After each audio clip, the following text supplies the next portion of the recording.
I think we're ready to begin. Lilit, Armen, are you ready? We are. Yeah? Let's do that. Let's start. Let's do this. Good evening, everyone. Thank you for your patience. My name is Ara Araz, and thank you for joining this evening's conversation with political analyst Lilit Gevorgyan and former diplomat Armen Kharazian. Thank you, Lilit and Armen, for accepting the invitation. It's the first of the What's Next series of discussions on the post-war Armenian reality. Special thanks are owed to our sponsors. They are the Ararat Eskidja Museum, the Armenian Bar Association, the Armenian Democratic Liberal Party, or Ramgavars, Armenian Network of America, Daughters of Vartan, Sahaganush Otyag, Justice Armenia, Knights of Vartan, Bakraduni Lodge, the National Association for Armenian Studies and Research, or NASR, and the Kalus Gulbenkian Foundation Lecture Series on Contemporary Armenian Issues, and St. Leon Armenian Church. The purpose of this evening's discussion is to widen our understanding of how we got here, what is happening, and what is at stake. To this end, Lilit will examine events since 2016, while Armen will provide additional background and frame the discussion within the context of Armenia's state-building experience. Together, and with the help of our audience, you, they will also look at the need for new approaches. Lilit Gevorgyan, former Soviet republics. She's a frequent contributor to major media outlets, and earlier in her career, she worked for the Ministries of Foreign Affairs and Economy in Armenia.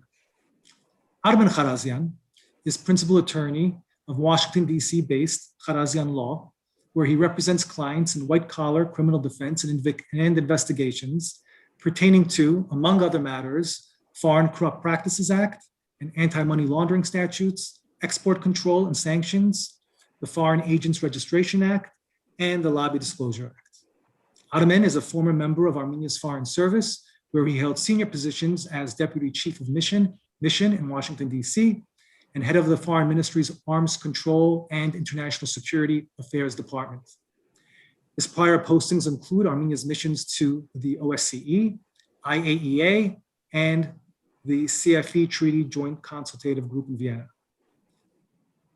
and Armenia's delegation to the Nagorno-Karabakh peace talks. Among other agreements, Armen negotiated Armenia's first individual partnership program with NATO, in addition to other matters concerning military technical cooperation, counterproliferation, regulation and compliance, and regional security. Thank you once again, Lilit, Armen, for being with us. Everyone, please know that questions may be submitted using the Q&A feature. And if Lilit, you're now ready, we can begin. Thank you, Ara. Thank you for this opportunity, and I'm really happy to share the panel with Armen Kharazian. Certainly look forward to his contribution.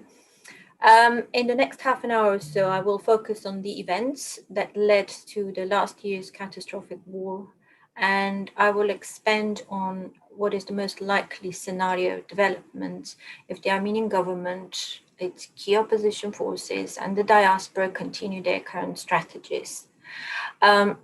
I thought to start this presentation by quoting the Russian First Deputy Prime Minister Dmitry Rogozin.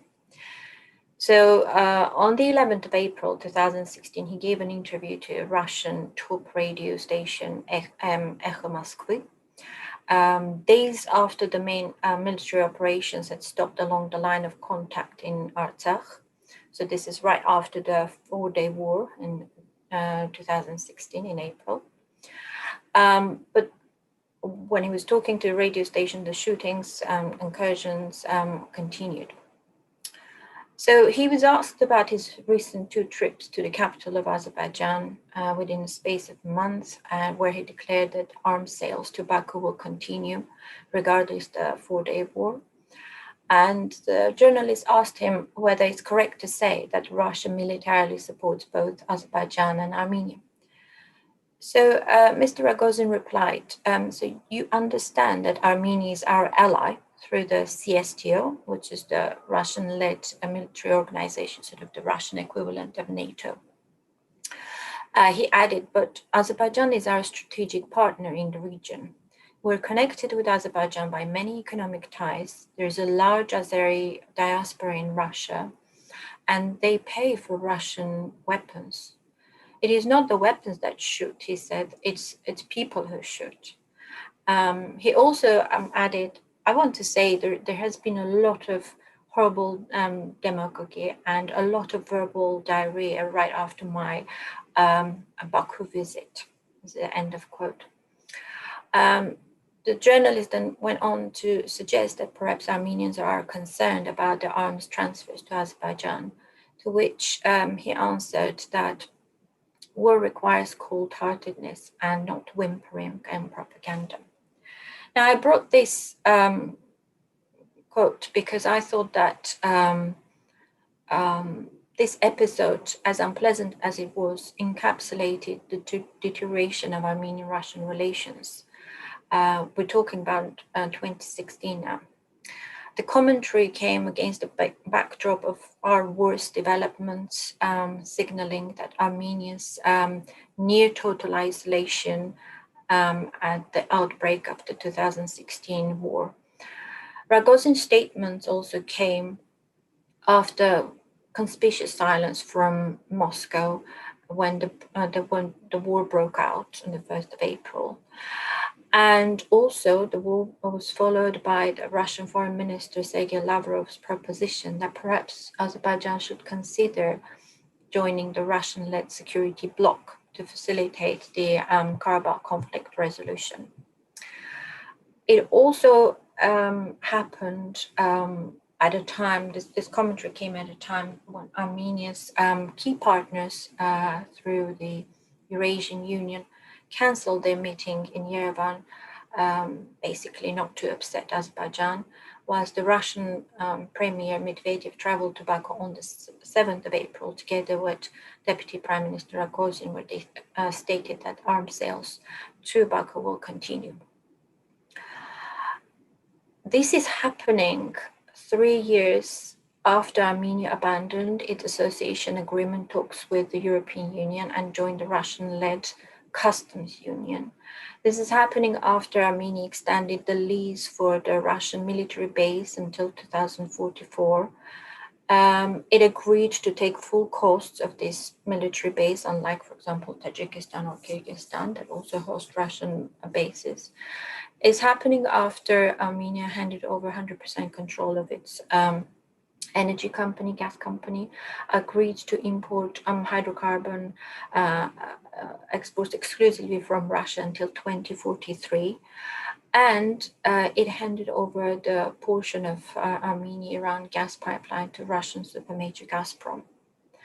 So by April 2016, Armenia had found itself in diplomatic isolation, but that isolation has been in making since really times of Levon Petrosyan, who probably is de facto architect of Armenia's Russia-centered security strategy. And here I hope that Armen will expand more on the origins of this architecture, how it evolved, and perhaps on some of the failed attempts to diversify Armenia's foreign policy.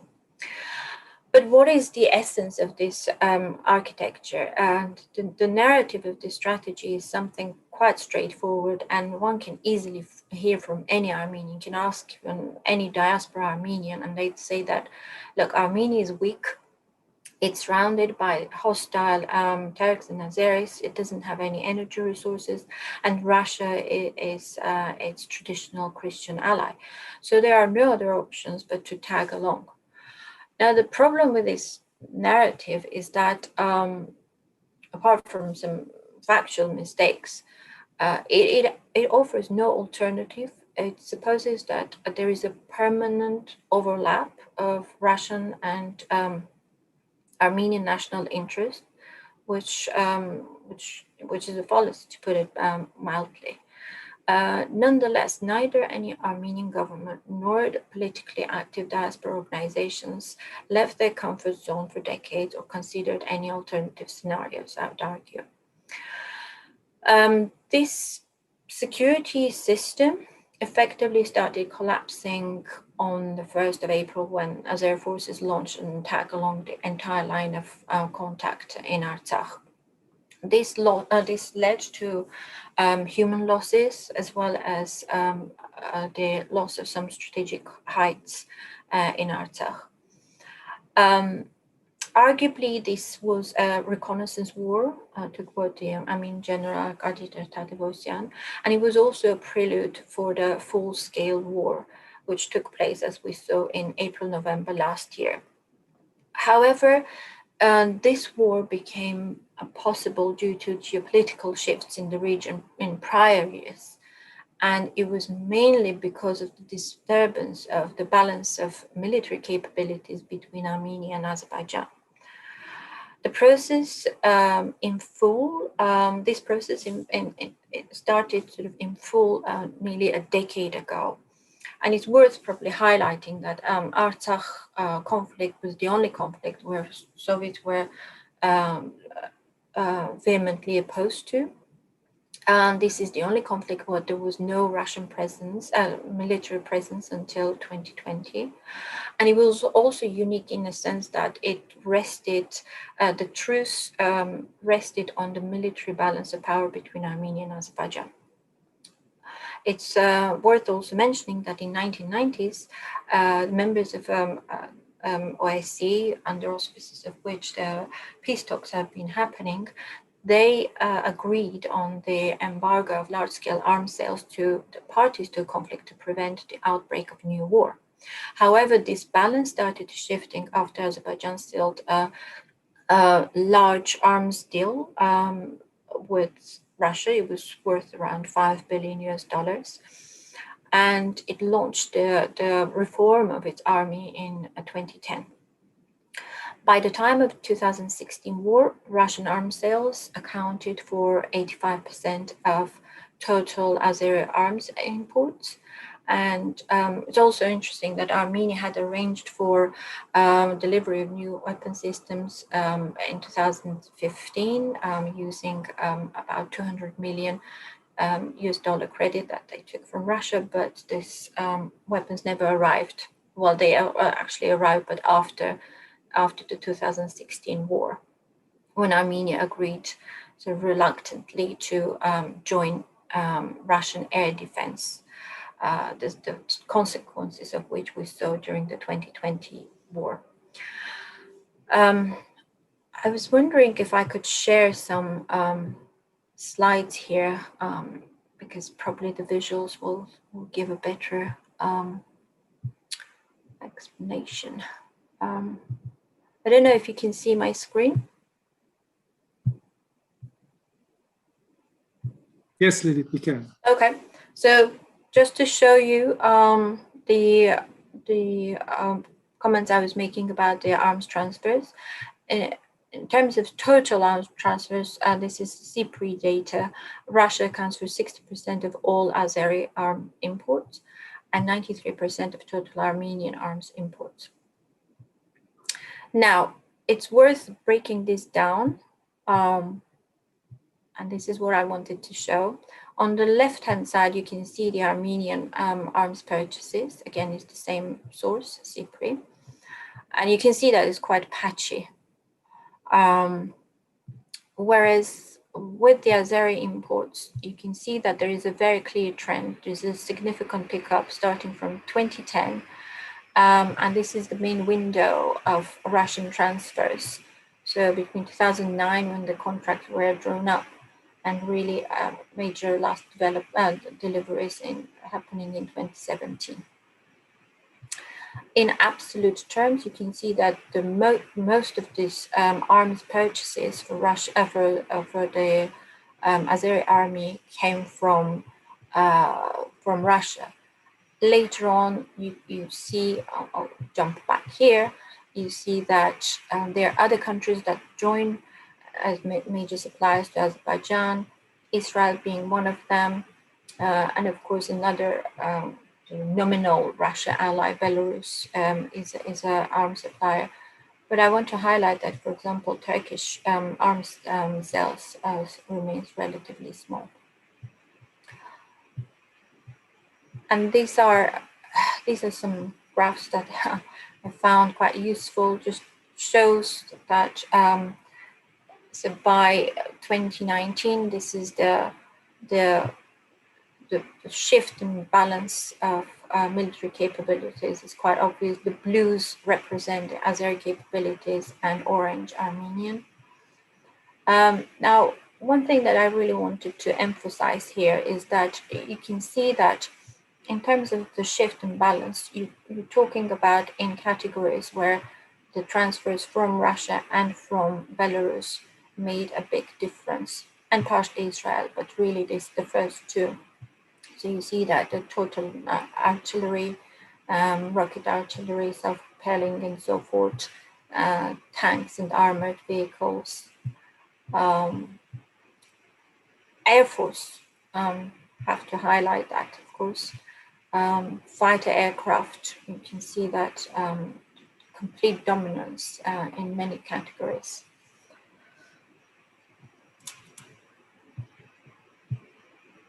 So let me just jump back, or I can leave it here for you to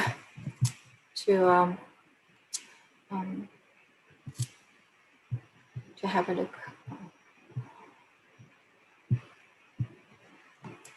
So apart from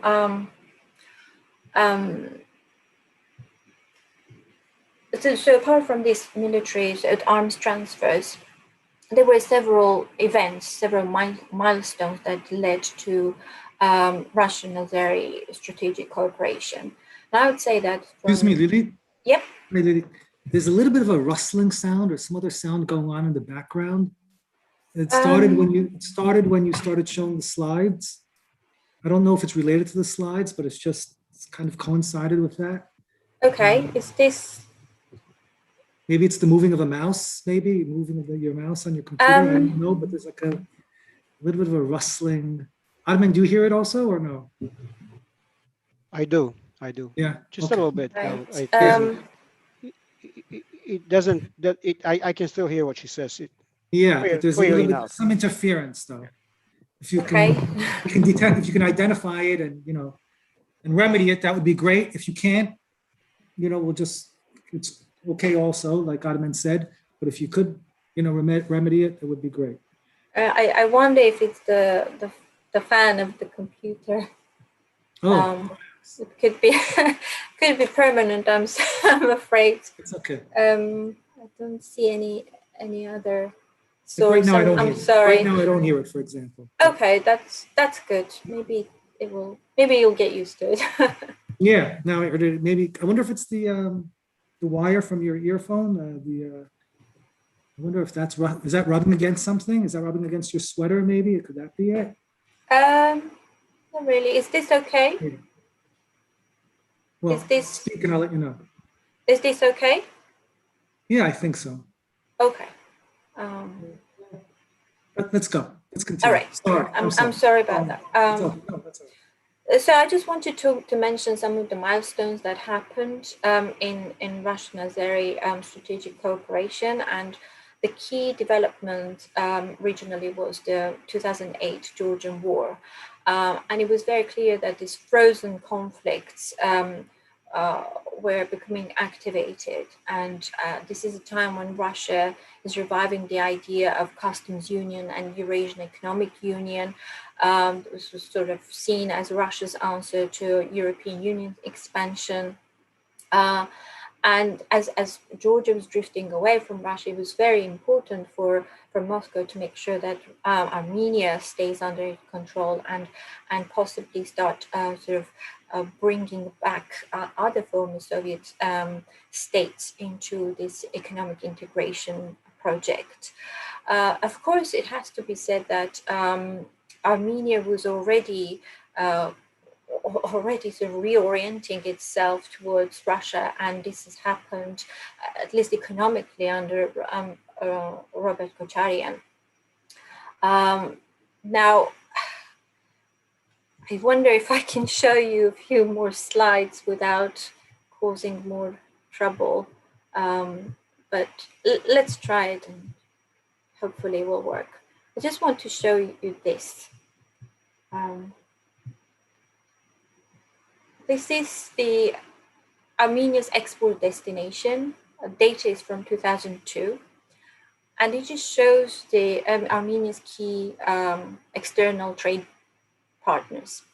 I don't know if many knew, but Belgium, for example, was the top trading partner, followed by United Kingdom. Israel was another one, and Russia accounted only for 11% of Armenian exports. Now, fast forward to 2019, and the picture has changed dramatically. As you can see, and Russia is the dominant destination.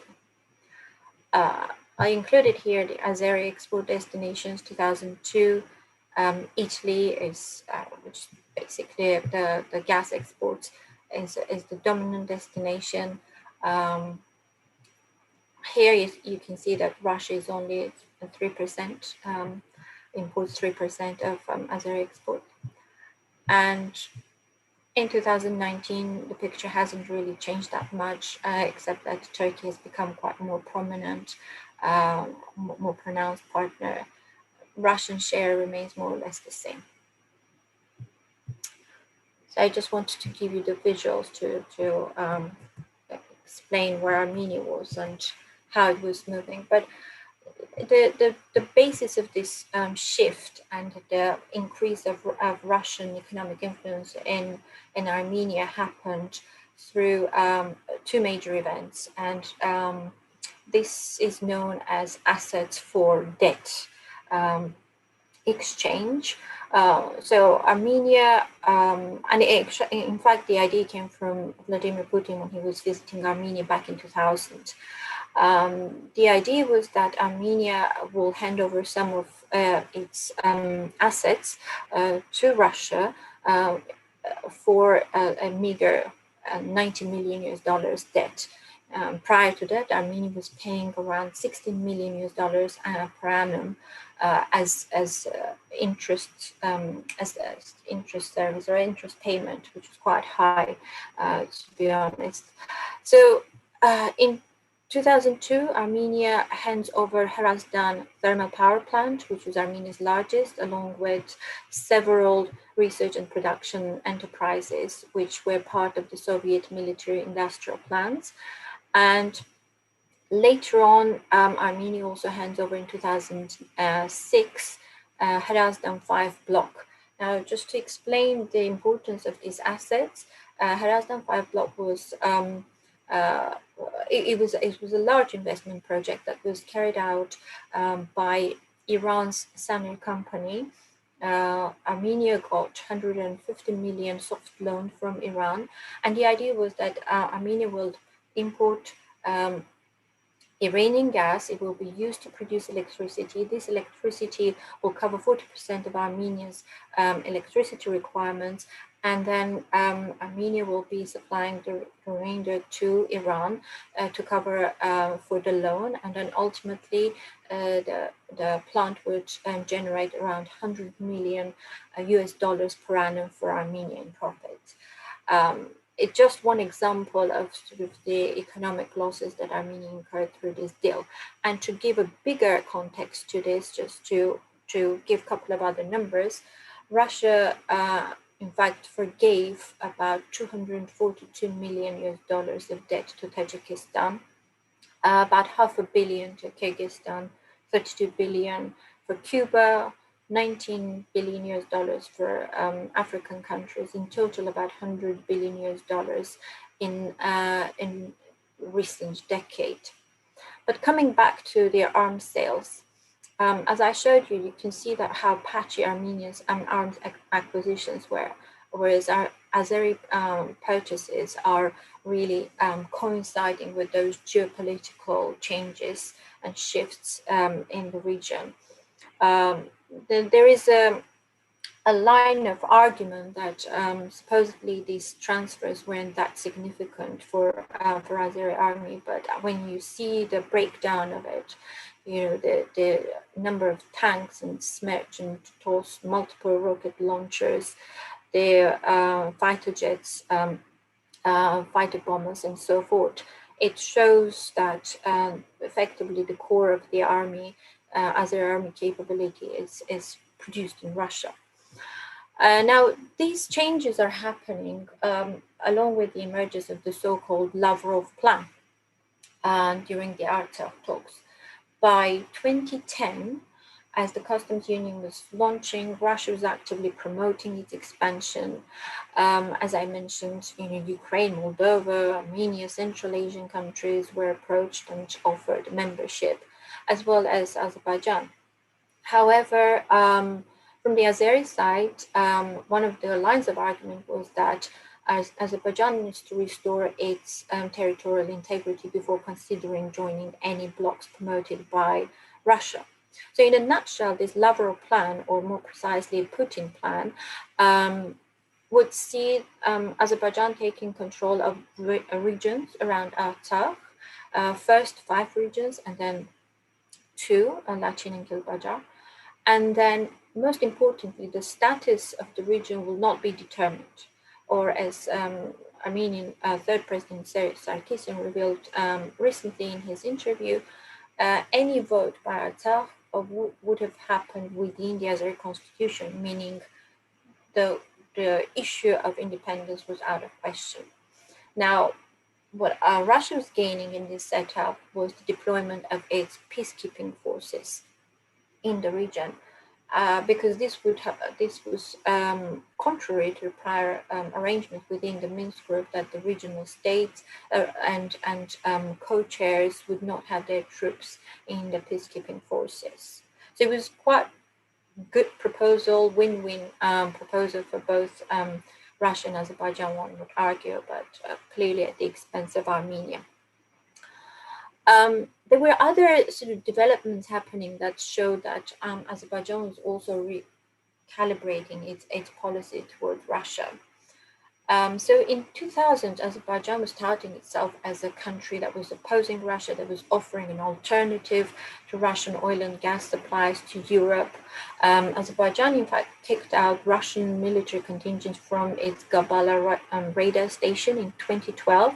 And by the way, this is happening while Russia is supplying weapons. It has already started supplying weapons to Azerbaijan, and the way it was done, the Azeri authorities increased the rent for the station from $7 million per annum to $300 million per annum. So it was basically an impossible offer, and obviously Russians didn't accept it and they left. But it appears that the Russian military industry was really keen on delivery of these arms to Azerbaijan. But what we're seeing by 2013, Azerbaijan is also sort of reviewing and recalibrating its energy export ambitions. By then, it has already shelved off the more ambitious and European Union-backed Nabucco energy pipeline project, which would ultimately see the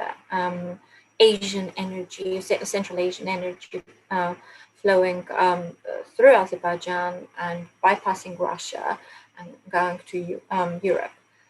Instead, Azerbaijan opted for a much smaller southern corridor, and it would just focus on exports of its own hydrocarbons. At the same time, Azerbaijan also built a pipeline with Russia. The Azeri energy infrastructure was also exporting Russian crude oil. So we can see that in terms of their energy relations, the two countries were also seeing a lot of cooperation and integration. So by 2016, as Armenia had already joined the customs union, pretty much had lost most of its leverage. It had very little influence over the bargaining that was happening between Moscow and Baku over the future of Nagorno-Karabakh. But what's also noteworthy is that after the April 2016 war, under the German chairmanship of the OSCE, the Minsk group proposes an installation of security measures along the line of contact to prevent an outbreak of a new war.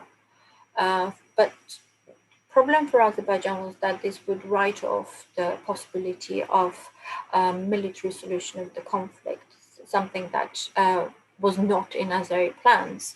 And luckily for President Aliyev, Azerbaijan, Russian president, managed to thwart this idea of security mechanism. As it happened, Russia organized a trilateral meeting between Armenia, Azerbaijan, and Russia in St. Petersburg in summer of 2016, where again these security measures were shelved off. Now, after the war of 2016, what we're seeing is increased pressure on Armenia to deliver on the return of these regions. But also Armenia was in quite isolated and weak state. Armenia was forced to hand over basically its air defense to Russia in October 2016. And because of the war, because of the outcome of the war, Armenia enters a period of political instability when the uprising of Sasnatare happens, and the uprising directly and openly targets and talks about Russian Azeri plans regarding Artsakh. What was more important about this war and the subsequent political instability in Armenia was the breakup of the social contract in Armenia that probably took place starting from 1990s. In a nutshell, it was an agreement between Armenian elite or oligarchy and citizens, whereby Armenian citizens would tolerate, lack of freedoms, lack of economic opportunities, poor living standards, even the geopolitical choices, as long as the oligarchy guaranteed Armenia's and Artsakh's security. It was clear that Serzh Sargsyan was seen as someone who lost the war, but what was more important, he was seen as someone who came up with who had this security architecture, Russia-based security architecture, which has stopped working both for Artsakh and Armenia. Arguably, April war was not a clear-cut victory for Azerbaijan, and some Russian experts and also government sources in Armenia had alleged that Armenia was deterred by Russia to stage a counterattack, as it would have led to potential Azeri losses, a potential political upheaval in Azerbaijan that could have jeopardized Russia's valued strategic partner Aliyev's position. But on the other hand, Serzh Sargsyan stepping down was not a big loss for Russia. After all, Sargsyan had openly suggested in his interview right after the war, the interview that he gave to Bloomberg, that there were forces that wanted to bring peacekeepers to Artsakh. So he was alluding to Russian plan. Sargsyan went to see Merkel immediately after the ceasefire, where he declared that that Armenia was left alone in this war, that Armenia was fighting with weapons from 1970s. So, in a nutshell, we're seeing that with the 2016 war, the security structure is crumbling. There's a looming war, and it was and this threat, this risk of looming war, lifts that straitjacket from ordinary Armenians. The status quo around Artsakh is collapsing, and the status quo in the Armenian domestic politics is also collapsing. But so by and large, neither Sargsyan nor really Armenian political elite had a solution to Armenia's single most important issue, the physical security of the country and Artsakh Armenians. So I think that was one of the reasons why the revolution happened, and there was a successful revolutionary change of government in April 2018. People wanted change. They associated the change with a chance to achieve two things: to break down the corrupt oligarchy that had failed to equip the country with adequate capabilities and led to impoverishment of the country. And secondly, some saw in this revolution an opportunity to balance relations with Russia and perhaps to to push back on this Lavrov plan. Revolution was a great chance for Armenia to use all its possible resources to deal with Armenia's national security crisis, because that's what it was. It was a national security crisis that started in 2016. It was a chance to engage with US and France more widely and have a more meaningful agenda. And also it was a chance to buy time to make more better war contingency plans, to incorporate the latest knowledge of warfare seen in Syria and Libya. This includes, of course, the use of drones and so forth. It was a chance of more sophisticated foreign policy.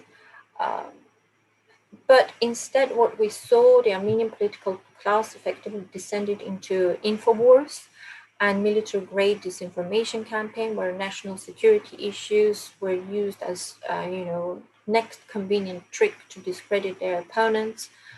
I think one of the most damaging tactics was this so-called Soros conspiracy, that accusing this revolutionary government to be basically sponsored by Soros or serving Western interests, whereas what we saw with Nikol Pashinyan government was effectively no change in foreign policy.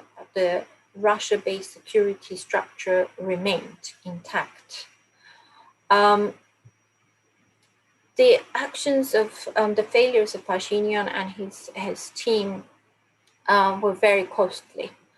There was a small window of opportunity that could have set Armenia on a different course and perhaps prevent or mitigate the scale of the war, but that has not been done. Pashinyan turned the revolution into simple regime change. He chose tribalism and loyalty over competence. He was quite sensitive to Russian sensitivities, because Russia effectively signaled that it wasn't very happy with full breakup of the oligarchy and prosecution of former corrupt officials and overhaul of the national security bloc.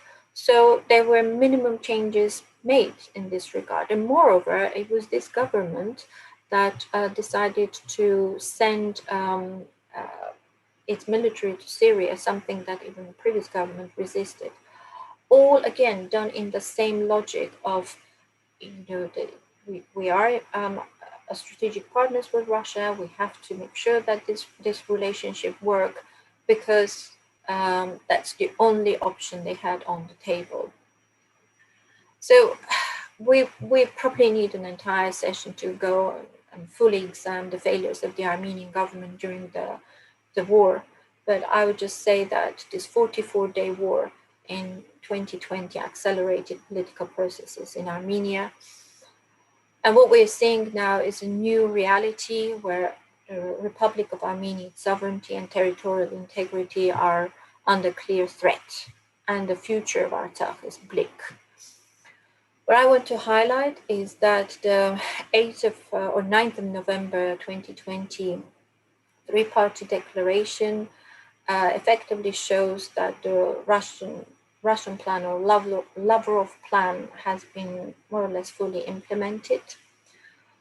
But the declaration also has a quite dangerous element in it, which wasn't in the original plan, I would argue, and that's the 9th clause, which links the conflict in Nagorno-Karabakh to Armenia's Sunik region and effectively compromises Armenia's territorial integrity.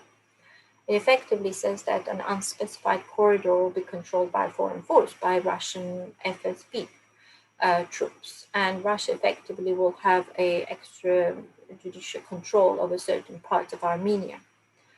What we also saw recently, after the incursion of Azeri troops into Armenia proper in June, when the killing of an Armenian soldier happened and kidnapping of several soldiers, the Armenian government, on the same day as the Armenian soldier was murdered, signed a decree gifting lands to Russian troops in those areas of Sunik where this potential corridor will be laid. So another quite concerning development is that Russia has offered to mediate between Armenia and Azerbaijan to demarcate an Armenian Azeri border.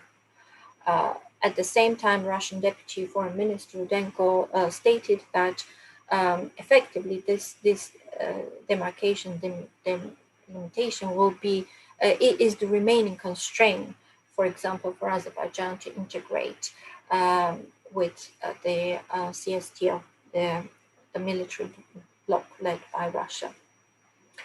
It has to be mentioned that no other former Soviet country or countries have done their demarcation at such speed and under duress. So this is quite concerning development, and it will have far-reaching implications both for Armenia's security, its strategic depth, and as well as Artsakh status in the future. So as it stands, Armenia is likely, if nothing continues, Armenia is likely to lose control of parts of Syunik. Even if these communication lines are open, it is unimaginable for Armenians traveling, say, through Nakhichevan to Iran without any military protection, whereas the Syunik corridor will be operated by Russians and they will facilitate link between Azerbaijan and Nakhichevan. There has been also indication by Aliyev that Armenian army must be deprived of offensive weapons. So quite likely the Armenian armed forces will be downsized. In fact, the Armenian government has already spoken about it. Armenia is unable to protect its borders. It's effectively a protectorate, something becoming more and more resembling of Abkhazia rather than an independent state. Now, the 9th of November declaration also came with other agreements. This weren't part of the declaration, but they simultaneously Armenia and Russia agreed on several other things, such as full access of Russian media to Armenian market. There were also Russian Kremlin-linked outlets who put out much more ambitious plans of integration, which includes elevating Russian language to state level, closer cooperation between armies and effective coordination in foreign policy, potential joint combat operations in Syria, and revision of school books and so forth. So this is quite, it just gives you a flavor of how Russia sees this integration. It's a complete absorption of Armenian statehood. Now, some will say, but we talked so much about Turkey. Russia? What about Turkey? Now, Turkey's entry into the region effectively destroyed the Minsk Group international format. But there are two arguments about the Turkish involvement in Karabakh conflict. Some argue that Russia is too weak, and it's now being challenged by Turkey, and Turkey is backed by Western countries, that they see Turkey as a useful tool to contain Russia, and it opens a gateway to Central Asia via Azerbaijan. If this is true, then from Armenian security perspective, it is unclear why Armenia should continue integrating itself with a country that is unable now to deliver on basic security commitments, and it is so weak that despite being a nuclear power state, it is folding at the Turkish threat. Now, the second narrative or scenario which I would support is that there seems to be an implementation of Turkish-Russian regionalization of the conflict. This is a blueprint that worked in Syria, and effectively Russia is happy to deal with the West as long as this West is represented by Turkey. Turkey, in Russian eyes, is becoming an independent player. It is so independent that it's ready to defy the US and NATO. It helps to keep the West in place at bay in some of the regional conflicts. And, after all, some Russian members of parliament went as far as saying that they prefer to see Turkish flags in Karabakh rather than French flags. So Turkish entry into South Caucasus, transfer of mercenaries, breaking the international norms by the very NATO member is a great pretext for Russia to advance its own plans in the region. And the regionalization of the conflict means the new division of spheres of influence. And in South Caucasus, currently, it's proposed to be done in this format called 3+3. So 3 stands for Armenia, Georgia, Azerbaijan, and the other 3 are Turkey, Russia, and Iran. So far, Georgia has been resisting. Armenia has tried also to resist, but it's supported by Russia, Azerbaijan, and Turkey. Another element of this arrangement is that Turkey has offered its mediation between Georgia and Russia. And if this happens, it will be quite a big coup for Russia.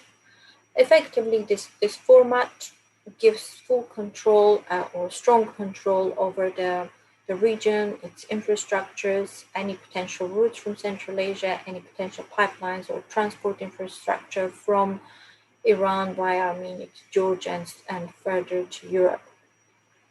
Have to say that there is, of course, an element of rivalry in this model, as seen in Syria. So there is a bit of rivalry between Russia and Turkey. However, this competition stops when they have their when it comes to their common objective, which to my mind is to keep the Western players out of the region. So for Turkey, this is a win-win situation. It's for Russia, this is great because they have a new partner, as discussed above, they can cut deals with, and it has no normative issues. So when coming back and just to sum up my presentation here, the Armenian elite is effectively betting on the fallout between Russia and Turkey, or Azerbaijan more precisely. However, there are no contingency plans as to what happens if this fallout doesn't occur. And the evidence shows that, at least when it comes to Russia and Azerbaijan, their relations have been going strong for quite some time now, especially in terms of their integration of elites. And there is no reason to consider that there will be a fallout. So Armenia really doesn't have any other choice but to profoundly restructure its foreign policy and domestic political landscape. Now, the good news is that Ilham Aliyev managed to do something that no Armenian political force could have done. He has finally unveiled and exposed the deep faults both in the foreign policy and domestic policy of Armenia. He exposed the key issues in Armenia's external relationships, and really has left no room for Armenia but to succeed by consolidating its resources around statehood, something that hasn't been done, I'd argue, for almost 3 decades. And with this, I will conclude and hand over to Ara. Thank you, Lilit. Thank you very much for the quite informative and compelling presentation. There are many questions, but we're going to wait until Armen's presentation to field questions, if that's okay. Armen, if you're ready. Sure, yes. Thank you. And I thank Lilit for the nuanced presentation of the full texture of challenges that Armenia faces today and has faced on its journey that brought us here. What we're doing today here is a failure analysis. It's an attempt to analyze the catastrophic failure that Armenia experienced during the 44-day war last fall. Now, I wish the Armenian National Assembly had established a commission, a 9/11 type commission that would investigate the failure, identify what went wrong, identify what needs to be done to address the shortcomings, and show the way to build capacity to mitigate and overcome its consequences. That didn't happen. So the analytical community, those of us who used to be practitioners, and the general public, especially that part of the public that monitors the events and takes interest in events in and around Armenia and Artsakh, are stepping in and giving thought to how to define what went wrong. We can go into a very complex analysis of things we don't even know. There's a lack of information about what happened exactly in the battlefield. There's a lack of information about what was going on with the Armenian diplomatic missions, with the Armenian diplomacy, with the Armenian Defense Department, with the Armenian intelligence, with the Armenian state. But one thing is clear. It was not simply a diplomatic failure. It was not a defense failure. It was not an intelligence failure confined to a single event. It was a catastrophic failure of the Armenian state, of the rationale of the Armenian state, of the rationale of the national security paradigm the Armenian state had built for 30 years, based on the premise of centrality of Russia to address two of its key challenges, the way the Armenian state had defined those challenges, one being deterring Turkey from intervening in the Caucasus, specifically in the Nagorno-Karabakh conflict, and second, deterring Azerbaijan from engaging in a large-scale military offensive to try to change the status quo. In both of these, to build capacity to engage in this, successfully engage in this dual deterrence, Armenia thought that it had to rely on an exclusive relationship with Russia, in fact, monopolize its national security alliance system and build it on the idea that Russia is central to everything. Now, working with Russia comes at a cost. When you work with Russia, you also restrict, you exercise self-restraint in the type of opportunities you have to seek answers to the kind of questions you have, including those to whom an alliance relationship with Russia provides no answers. So Armenia did find itself in that situation. And secondly, any alliance works if it's based on contribution, ownership, and empowerment, and the Armenian-Russian alliance does not appear to have the attributes of any of these. So, but Armenia did build its national security paradigm around Russia. And that alliance, that also includes Armenia's membership in Russia-led international post-Soviet frameworks, the Collective Security Treaty Organization, as well as the Eurasian Economic Union, the so-called Russia-led response to the EU, as well as a number of Armenia-Russia bilateral arrangements, including arrangements with respect to the common defense of Armenia's borders, an integrated air defense capacity, and so on. All of that was supposed to help Armenia address those two challenges: keep Turkey out, keep Azerbaijan down, and both failed. So here's the fundamental question. What did Armenia do wrong? You look at the battlefield, you look at how Armenia lost the war, and the key observation there is that war was lost because Armenia displayed a catastrophic inferiority compared to its adversary, Azerbaijan, in terms of technology. Not just technology, though. It also displayed catastrophic inferiority in terms of everything else that a country needs to have besides technology to make that technology work to perfection.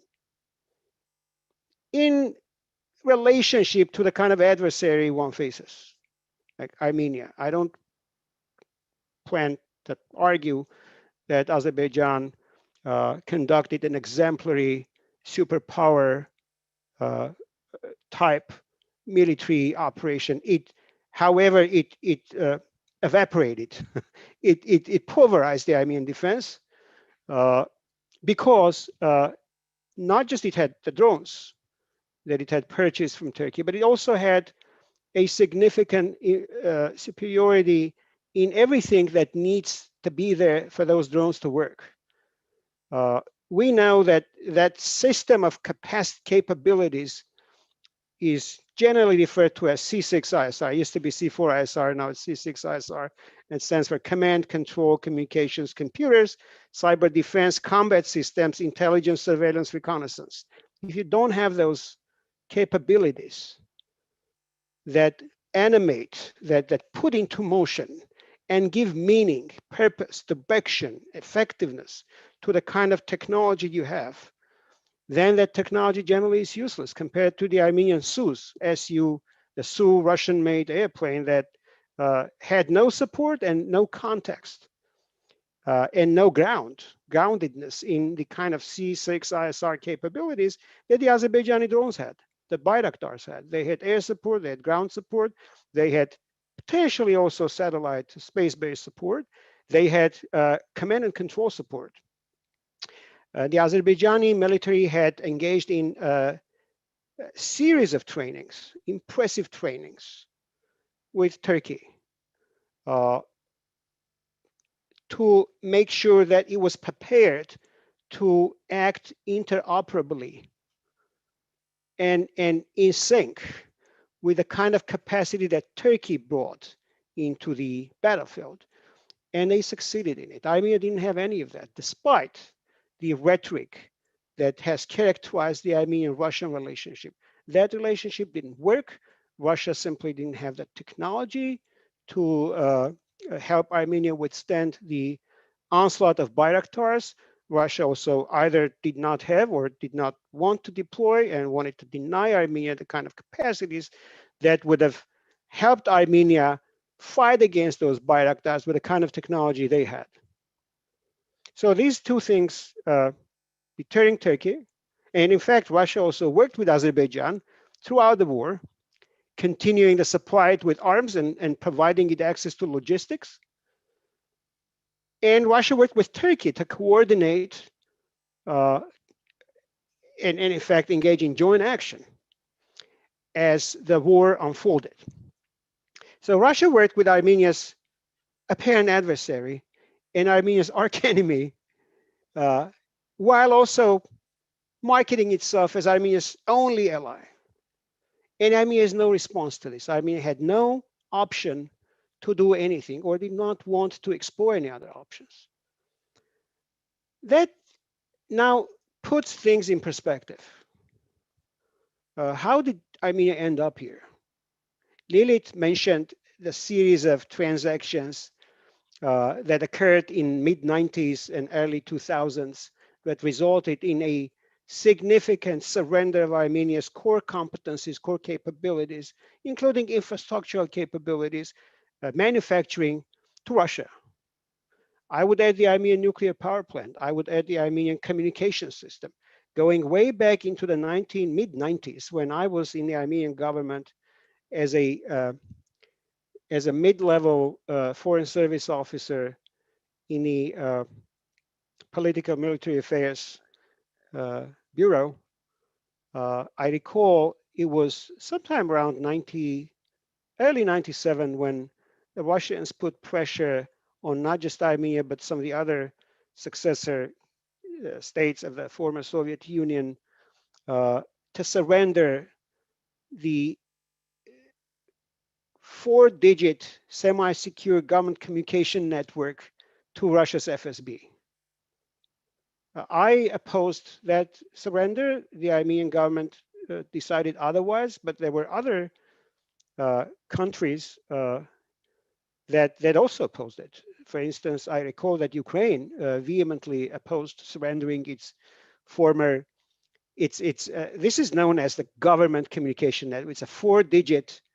It's a 4-digit based government communication network that runs parallel to the general telephone network in the country. And you use those 4 or 2 digits to conduct official government communication without interfering with the general public telephone lines. It's not a classified network, but it's an official use network. And so Armenia surrendered control of that network to Russia already in very early, in mid to late 1990s. There was another attempt by Russia, which succeeded with respect to Armenia, to pressure the countries who had inherited manufacturing capacity that could produce, manufacture Russian-designed arms, weapons. Russia exerted pressure on these countries, including Armenia, to surrender their ability to set independent prices for these products and instead defer the pricing policy to Russia. In other words, they could manufacture AK weapons, AK rifles, but they couldn't set the pricing. They couldn't independently, which means they couldn't independently market, and they couldn't really control the trading, the kind of weapons that they had rightfully inherited, including a share of the design. So these attempts happened. Armenia acted in a very differential way to Russia every time we saw that pressure coming. And gradually Armenia surrendered much of its national capacity to Russia, denying itself, in fact, incremental pieces of its agency. And what it ended up with is having almost no agency when it came to establishing an infrastructural network in a region that it could rely on to build a functioning, profitable economy that would pay for the kind of military plans and social plans and welfare and health policies that any effective government had the responsibility to have. So Armenia did not have an economy. It surrendered its core capacity, core competencies. It in fact caved into Russian pressure to not build core competencies, including the Iran-Armenia gas pipeline with a large enough diameter so that the pipeline could serve regional purposes. In fact, they also surrendered its ownership of that power plant, surrendered the management of the Armenian nuclear power plant, denied itself the numerous opportunities that came its way to build a new nuclear power reactor, including, to my personal knowledge and official knowledge, 2 opportunities from the United States, 2 very serious, tangible opportunities from the United States. My understanding is there's been a 3rd one, which I was not involved in, but I can talk to the other 2. Armenia denied itself the opportunity to work with major Western companies like Cisco that was extremely interested. I recall back in 2001 during the World Bank, IMF, and US government-sponsored Armenian Investment Forum in New York, where Cisco was one of the key presences trying to build a relationship with the Armenian government to help Armenia establish secure communication and networks, and that didn't work. Northrop Grumman attempted to come to Armenia, and the Armenian government denied, rejected, turned down that overture. I was the Armenian DCM when Northrop Grumman approached Armenia, suggesting in tandem with the TDA, Trade and Development Agency, one of the agencies that made up the U.S. export financing community, TDA generally providing for feasibility studies. Northrop Grumman wanted to do a feasibility study in Armenia, Georgia, and Azerbaijan with a view to help these countries build civil aviation traffic control systems. To my knowledge, Azerbaijan and Georgia welcomed Northrop Grumman. Armenia turned it down. So there have been, there's a documented record of the Armenian government deliberately denying itself some of those opportunities that any reasonable nation would have jumped at and seized.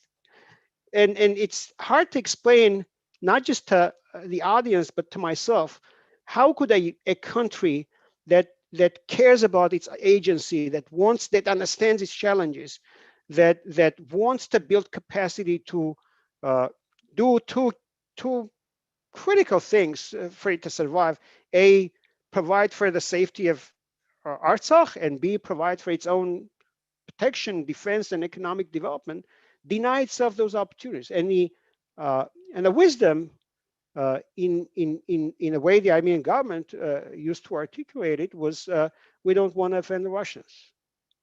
We don't want to do anything that would make the Russians mad. We don't want to do anything that would make the Russians mad and force them to retaliate against us by maybe arming Azerbaijan and encouraging Azerbaijan to attack Armenia and take away Artsakh. Well, guess what? It happened. It happened precisely because Armenia denied itself the key capacity that defines any independent nation, independent agency. So with that agency non-existent, let's see what Azerbaijan did. Azerbaijan moved on to, following the establishment of the first ceasefire in the region in 1994, May.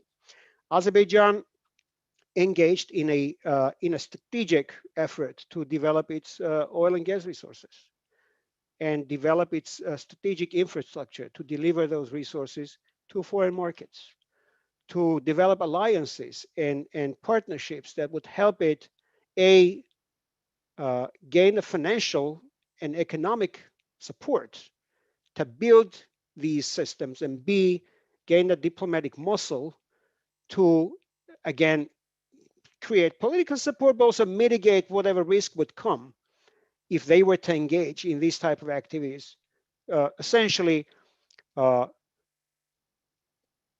building an independent access to the world economy, coming from nowhere, landlocked as Armenia, and really in a much more geographically challenged position than Armenia.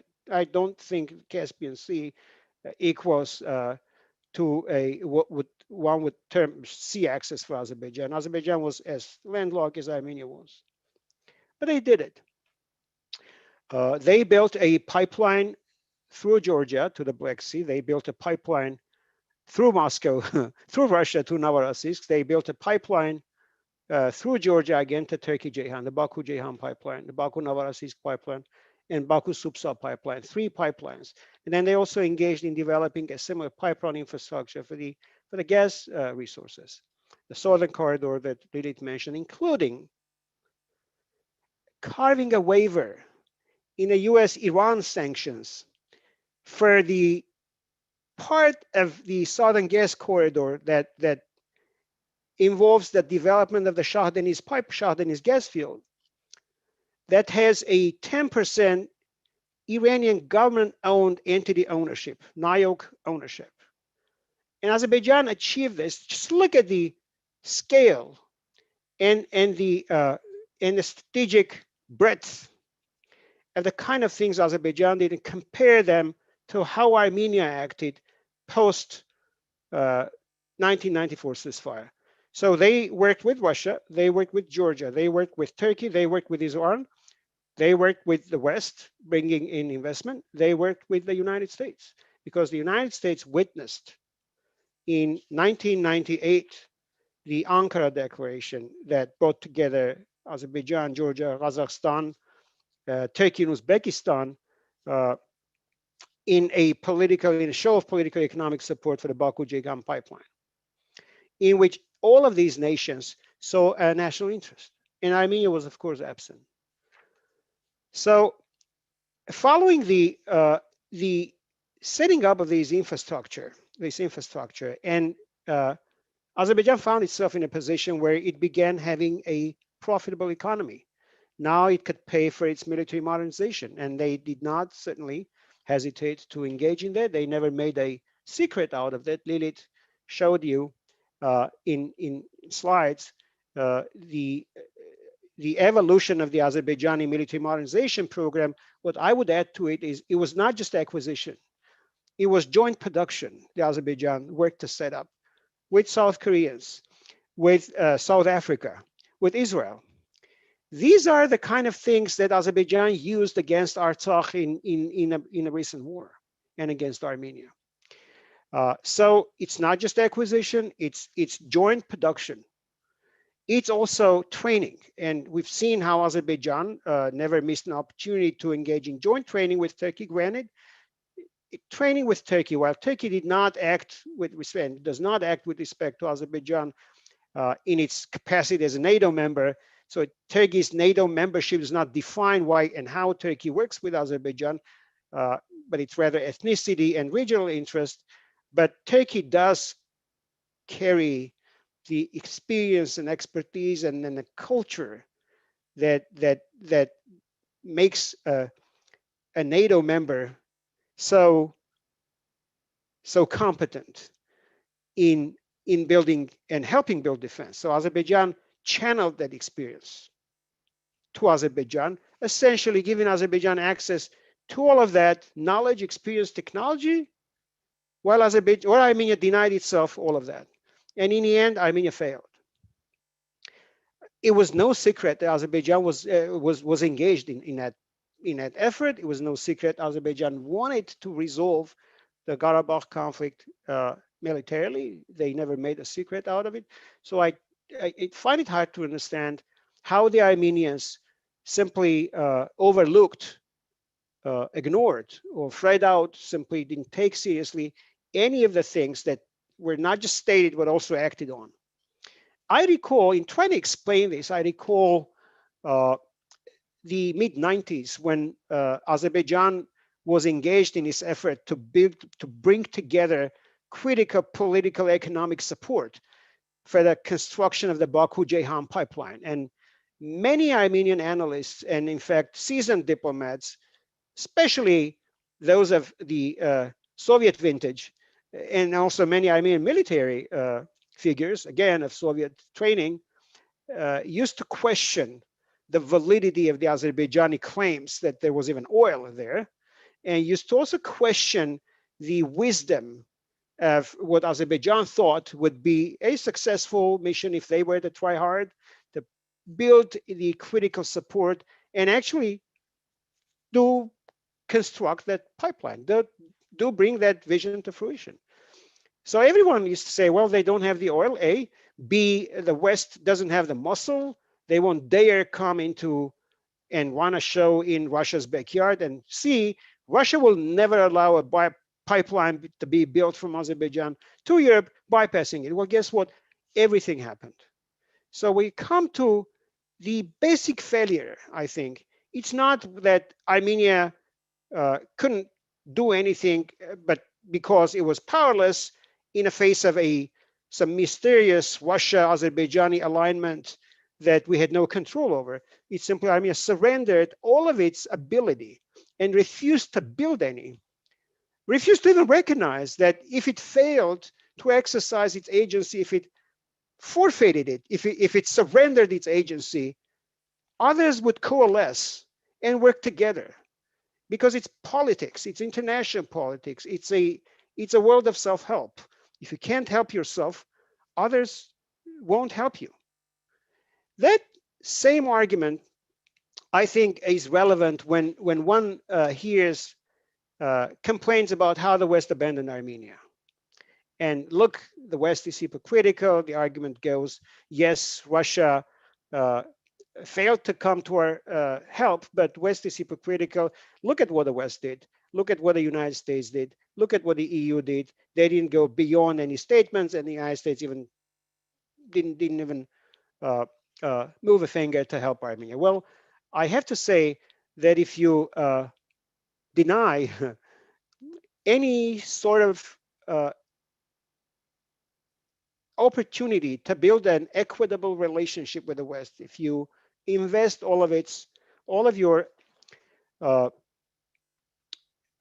all of the things that you need to have to build a solid military alliance in Russia, in one single partner, if you turn down opportunities to build that capacity with the West, there's no point in complaining that the West is left with no real instrument to employ to help Armenia.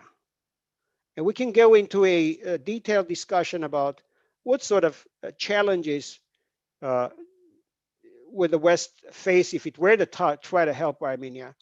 But I think the key here is that Armenia itself failed to even request Western assistance in any meaningful way that would go beyond humanitarian assistance. Armenia had opportunities to, in direct communication with very high levels of the US government, for instance, and also with the European Union, with NATO, ask for military help. Armenia failed.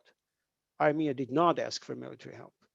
So if you don't ask for military help, there's no point in complaining that there was no one to help you militarily. And Armenia keeps, by the way, doing the same mistake, making the same mistake. The Armenians simply inexplicably, unreasonably, persistently deny themselves every opportunity they get to formulate a meaningful request for military help, for help in capacity. And I could go on and explain what I mean when I say that there is a way in which the West could have and still can provide critical capacity to Armenia, critical knowledge to Armenia to build capacity to better defend itself and not rely on perceived Russian help. But Armenia has failed to do it. So again, it comes down to agency, to capacity, to vision, to a meaningful articulation of a regional rationale for Armenia, and for Armenia's role with respect to Artsakh. And without articulating that vision and identifying the objectives, without detaching it from what I think is a parasitic reliance on some perceived Russian help, Armenia cannot simply handle the gigantic task that it now faces in the form of a fatal threat to its independence and sovereignty, as we observe Armenia surrendering now the control of its borders to Russia from within, including the border with Iran, including the Zvartnots airport. If any of you haven't noticed yet, when you land in Zvartnots airport, the folks that greet you in those booths are the Russian FSB officers. They're not the Armenian border control. Armenia surrendered its control, the control of its border, even in Zvartnots, to Russians. And that to me is extremely disturbing. Now, if Armenia is to get out of this situation, it needs access to knowledge. It needs access to modern technology. And that knowledge and modern technology is not in Russia. That knowledge and modern technology is in the United States, is in the West. It's way too dangerous for Armenia to continue to rely on the flawed understanding that if it keeps pleasing Russia, it will be able to rescue whatever it wasn't forced to give away as a result of the war. I think quite the contrary, it will have to surrender whatever it still has. And the evidence for that is the Karvajar area that Armenia surrendered even without a single shot. So for Armenia to overcome this seemingly impossible situation, I think it has to make up its mind about the critical need to balance its foreign security policy, and not simply balance it for the sake of balancing, but to identify the kind of capacity it needs to reclaim a critical amount of its agency to be able to address its very urgent physical needs on the border by by deploying the right amount of and right capacity in manpower, but also by gaining the ability to support that manpower with the necessary requisite C6 ISR elements and do it independently so that it would be able to stand for itself instead of relying on Russia, because any further reliance will be catastrophically detrimental to Armenia's very national existence as a country. So I'm not going to go into further detail on this. I think I spoke long enough, and with this, I stand ready to take any questions the audience may have.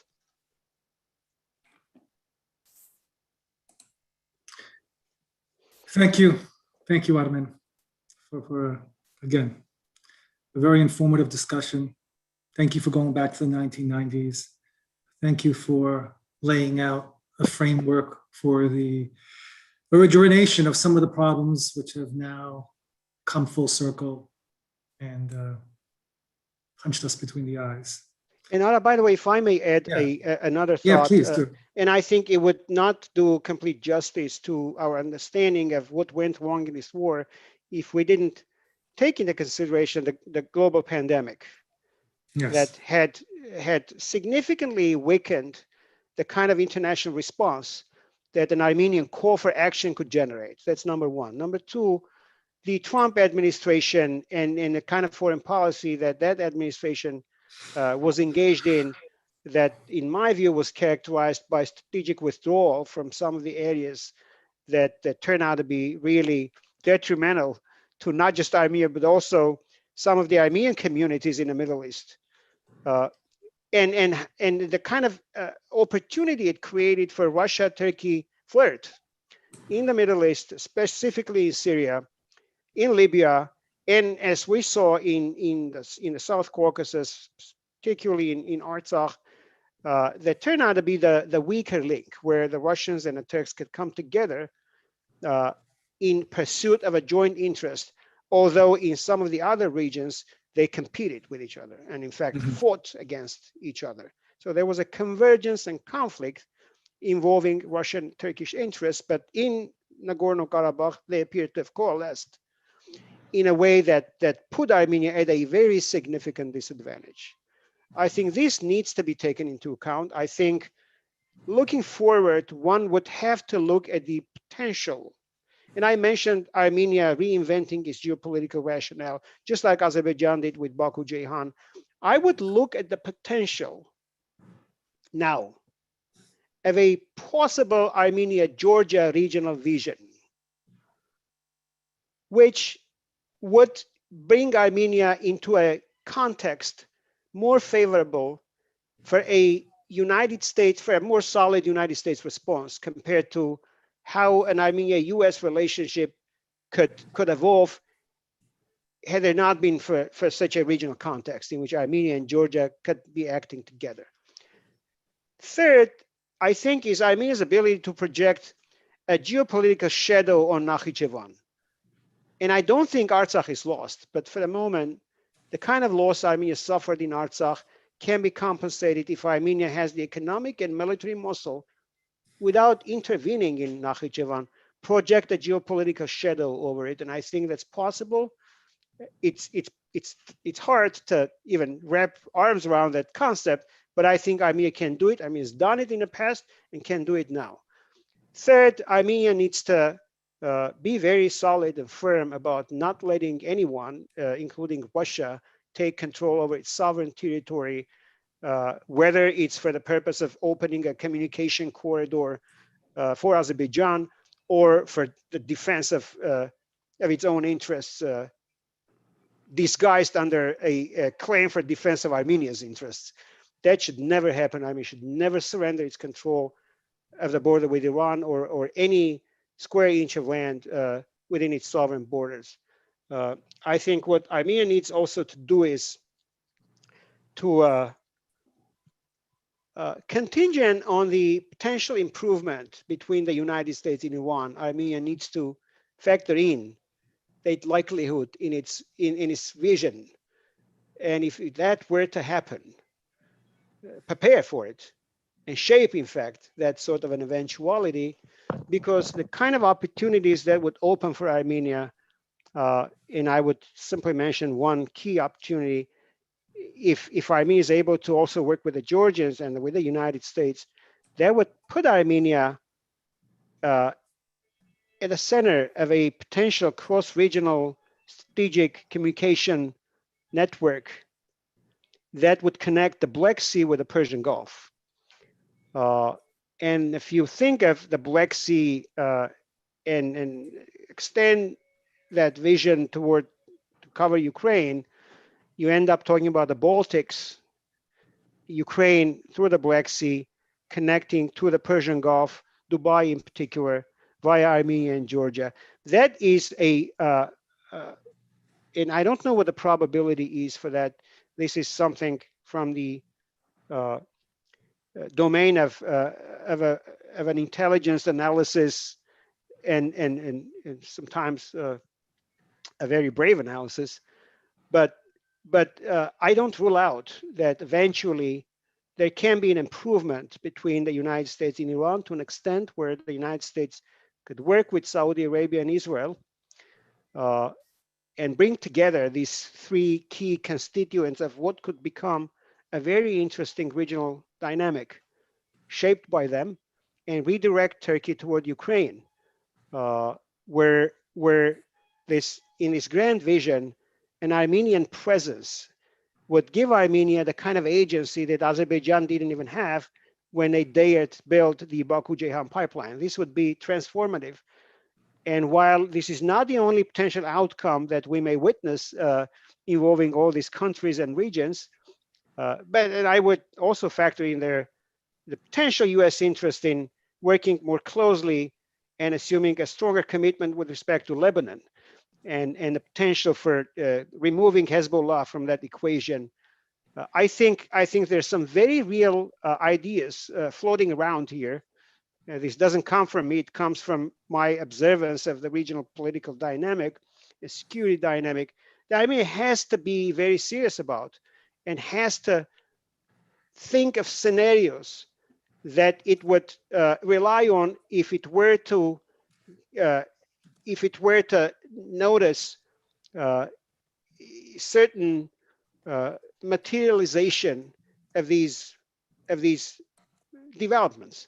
If this were to happen, Armenia needs to be prepared, and I think that's the best case scenario.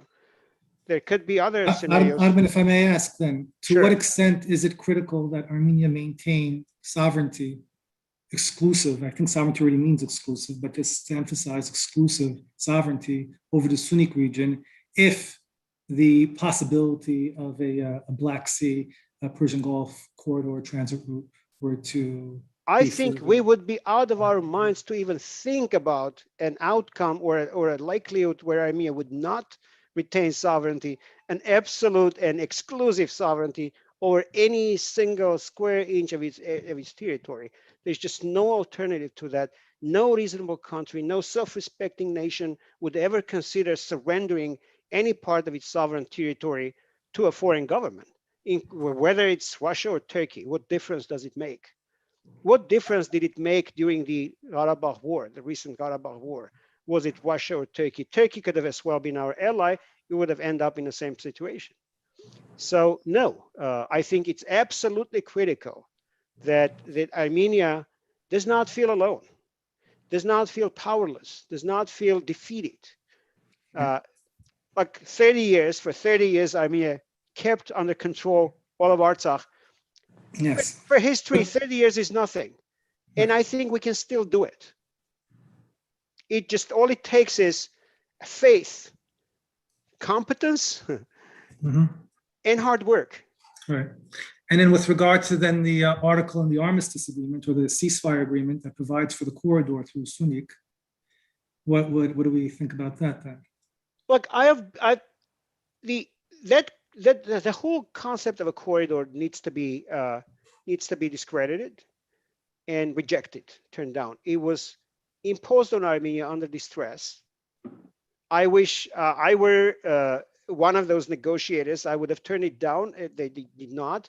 Part of it was, again, distress. Another part of it was simply that they were misinformed and uninformed about the kind of context in which the communication issues, also those involving Mehri and Kazakh, Ijevan Kazakh and Gyumri Kars, have generally been discussed within these negotiations.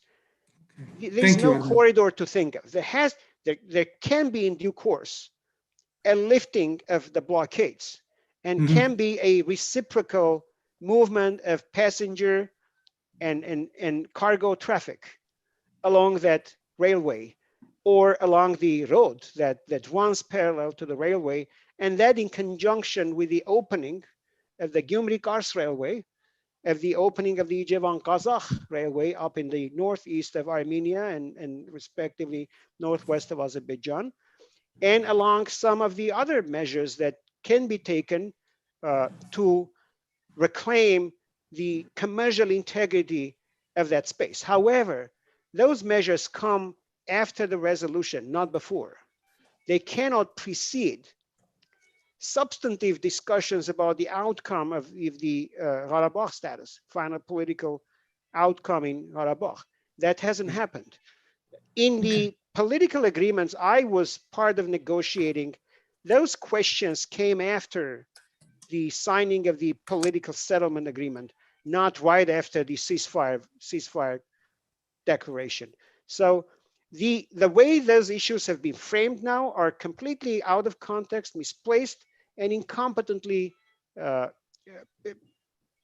a result of an exertion of pressure on Armenia and Armenia's incompetence in accepting them. They need to be rejected. Thank you very much. Lilit, this is a question for you. And we have many questions, and I'm sorry to all our audience members, because clearly we're not going to get to all your questions, but we'll do our best to combine and present.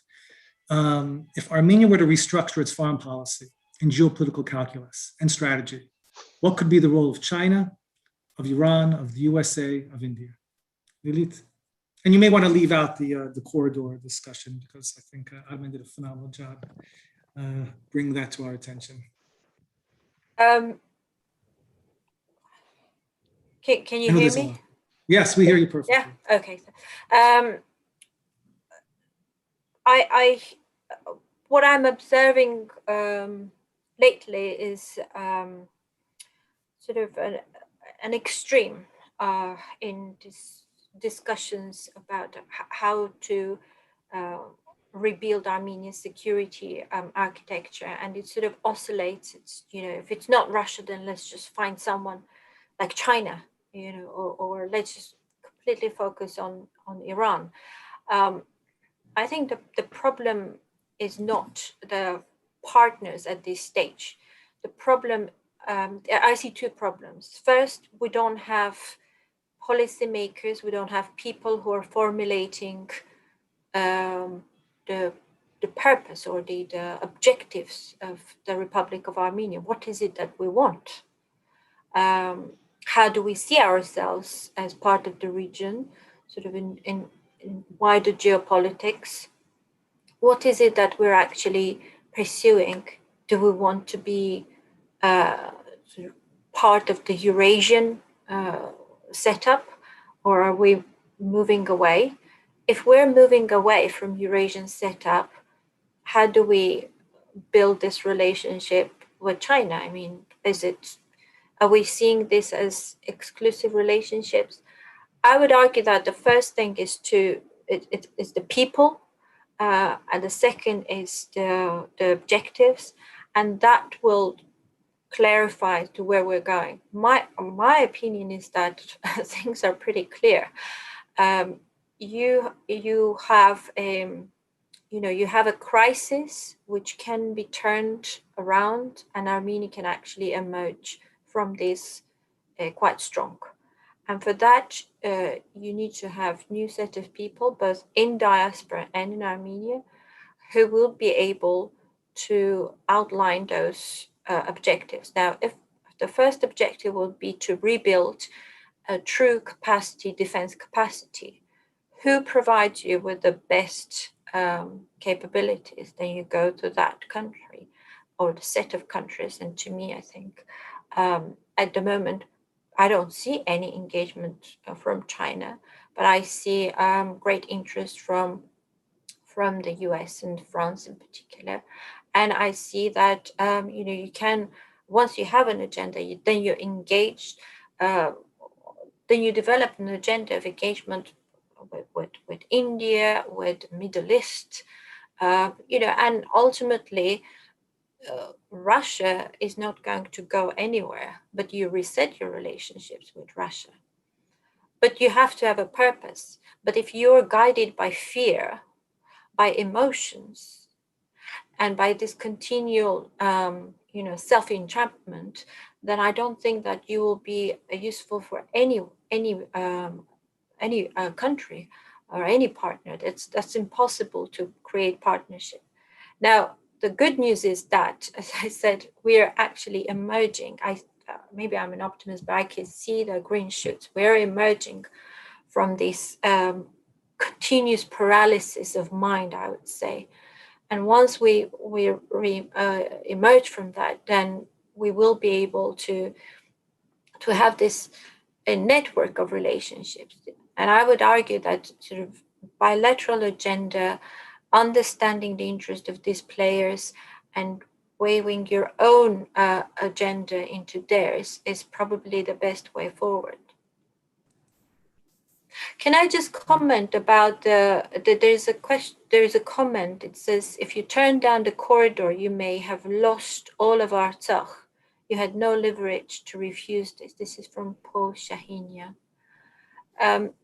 I disagree with that, because this assumes that Russia, as I said, there are two sort of interpretations. This assumes that Russia is an absolutely sort of weak power that has zero control over the region, and that Artsakh was going to be lost had Russia didn't sort of intervene last minute, although people sort of don't explain how come they intervened last minute and what was preventing them from intervening before that. If Artsakh was lost, there is no reason for Russians to be in the region, period. That's it. There are no troops. Yes, perhaps there is an element of Armenia being so weak and having, as Armen was mentioning, incompetent negotiators who only negotiated with Russia only, who didn't refuse. And now we're paying the price for that. But I don't agree with the premise that we're going to lose Artsakh, because this just interprets the whole conflict as a sudden, or maybe not even sudden, Turkish-Azeri aggression where Russia was sort of, was lost, didn't know how to respond, didn't have capacity. It took 44 days for it to come together and do something about it. Sorry, I just wanted to, I don't know what Armen thinks about it. Thank you. Lilit, may I ask you another question? Yes, please. During your presentation, you mentioned that there's a proposal that would deprive Armenia of offensive military equipment. I was referring to what Azeri president mentioned, and not just once, more than once, where he was basically referring to discussions or an understanding that Armenian army, as they call it, as an occupying army, now that it's defeated, it should be deprived from any offensive weapons. And that, any sort of attempt of rebuilding offensive capacity will be seen as attempt of a military comeback down the line. So that's what I was referring to. Okay, thank you. Armen, may I ask you a question? Sure. Given the degree of involvement of Russia, the fact that Russia's actions are driven by a single personality, Putin, and the fact that one day Putin will need to pass the baton to a successor, what will the future hold for Armenia if Armenia continues to be effectively a vassal state of the Russian Confederation? Well, my answer is Armenia should not continue to be a vassal state. Armenia should develop capacity. To develop capacity to assert greater and greater independence, and at one point simply shed the Russian yoke and start running its own affairs itself. Now, building capacity will necessarily trigger Russian pushback, potential retaliation. So while Armenia builds capacity, it also needs to develop risk mitigation strategies and in parallel carry them out as well. So this is not anything that can be accomplished overnight, but we overnight can change our minds, change our hearts, decide that we're going to take back Armenia, we're going to take back and reclaim our agency, we're going to straighten our shoulders and straighten our spine and assert control of our future. There was a question about the 5-year perspective. What would happen after Russia, after the 5 years, when the time comes for the Russian peacekeeping troops to either leave or extend their stay? And this kind of ties into that question again. First of all, there are no Russian peacekeepers there. There's a Russian occupying force in Artsakh. Peacekeepers generally are deployed based on terms of reference, rules of engagement. They're deployed between two warring parties that have established a ceasefire, a temporary peace, and they're there to keep the peace. Here, what you have is Russia having deployed its troops in the territory of Artsakh, generally mostly where those areas are still under Armenian control, Artsakh control. And also, in my understanding, is in some areas they are no longer under Armenian control, but are formally part of what used to be the pre-war borders of Artsakh. That's not how a peacekeeping mandate, in my understanding, works. That peacekeeping mandate should provide for those troops being deployed in a buffer zone between the conflicting parties. That is not happening here. There is no separation zone between Artsakh and, in other words, the former line of contact no longer works, and the peacekeepers are not deployed along that line of contact. They're in fact deployed all over Artsakh and not on Azerbaijani mainland, Azerbaijani territory proper. So, and the Russians, if they don't leave, then you don't have Artsakh. You have a Russia-controlled Transnistria type entity within Azerbaijan that's not ours. It's not Armenian. Armenia will have no control, my understanding, over it, and whatever access Armenia has to it will deteriorate over time. And Azerbaijanis will take control over whatever means Armenia has, or vehicles or instruments as, to still access Artsakh, to deploy, let's say, military replacements, military rotation, or some other, or maybe humanitarian assistance. So this will happen if Armenia does not build capacity. So the answer is build capacity, prepare for the eventual withdrawal of the Russian troops, because I think if Armenia is able to develop capacity, if Armenia is able to help Artsakh under these excruciatingly difficult circumstances to continue to develop capacity, if Armenia does not give up the hope that it will one day regain its agency and exercise it the way any self-respecting nation should, Armenia should develop capacity, should prepare for the eventual withdrawal of the Russian troops, and should take pride in it, and should welcome that eventuality, because Artsakh is not Russian. Artsakh is Armenian. And that's what we need to work for. We didn't fight there. Our 5,000 Armenian kids didn't lose their lives for Artsakh to be surrendered to Russia. They fought for Armenia. Their allegiance was not to Russia.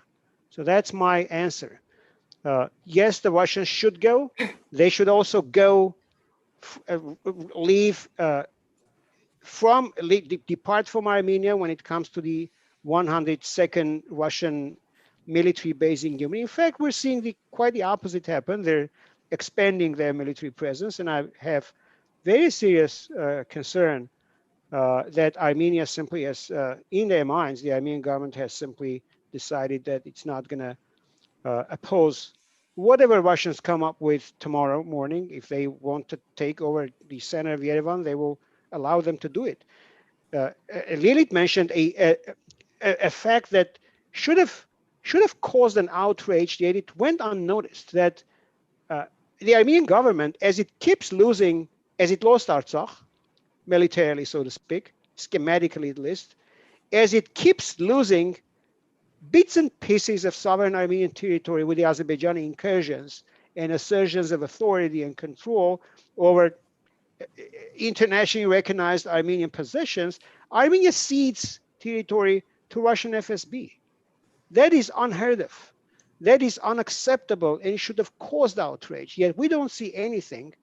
I understand Armenia, the public in Armenia is not in its best position to even contemplate action against that when they face grief and post-traumatic stress. But what about the Armenian diaspora that largely left that event unnoticed? So ceding land to Turks and ceding land to Russians, to me, is the same. I don't see why Daniel Varuzhan's blood is sweeter than Yeri Shecharentsi's. So I don't know why 1915 can be so traumatic and its memory be so haunting, but 1913 not, or 2020 not, for that matter. Russia helped engineer this war and helped Armenia suffer a devastating defeat, and then came in as a savior when there was nothing else to save, and is trying to reclaim the remainder in a neo-colonialist desire to reassert itself where it can, because it cannot do where it cannot. Look at Ukraine, look at Georgia. In Armenia, they think they can, they're doing it. It's a prestige game, but it's also in many ways a real attempt to restore the USSR. I, as an Armenian, think that we should all be very, very concerned of Armenia's impending loss of independence. I think here we may, in fact, have some common interest with even Azerbaijan and Georgia, because there comes a point where the Russian-Turkish game, where they flirt with each other and support each other, may no longer be sustainable. But when that moment comes, and Armenia falls first, I am very certain, I think, to a very high probability that Azerbaijan and Georgia will fall as well. We've seen that happen in 1920, and it may happen again. So here's a common interest for anyone who is concerned about any of these three nations or all of them in the South Caucasus. If Russia is left to run its show in the South Caucasus and do it with Turkey, eventually all three Caucasus nations will fail, not just Armenia. So one has to think about a strategy that would respond to that potentially detrimental development for the West and for all of us in that region. Thank you, Armen. Thank you very much. Lilit, there's a question asking if you could just elaborate a little bit more about the 3+3 model and specifically Iran's role there. So as I said, 3+3 means Armenia, Azerbaijan, Georgia, Russia, Turkey, Iran. This is very much similar to the Astana process that was applied to Syria. Effectively, it's the countries who have direct interest in the region would like to have a greater say in terms of the security arrangements, in terms of the deployment of military control over the infrastructure. It's really bringing conflict resolution out of a framework where the Western countries are involved and into a framework where the regional states are involved. That's on the surface. What we're also seeing is that there's a trade-off. So if there are some concessions, say in Artsakh, say the Turks, then there are some sort of gains in Syria and so forth. So it's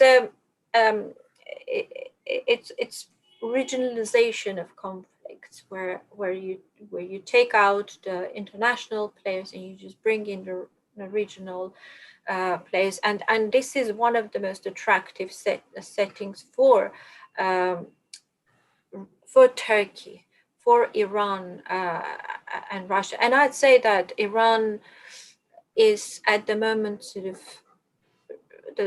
in the background, because obviously it's quite interested not to be left out and cannot really be left out. But at the start of the war, I think it was the second or the third day when Iran proposed already the 3+3 model, echoing Russia and Turkey, because it appears that the war didn't come as a surprise to any of these regional players, of course.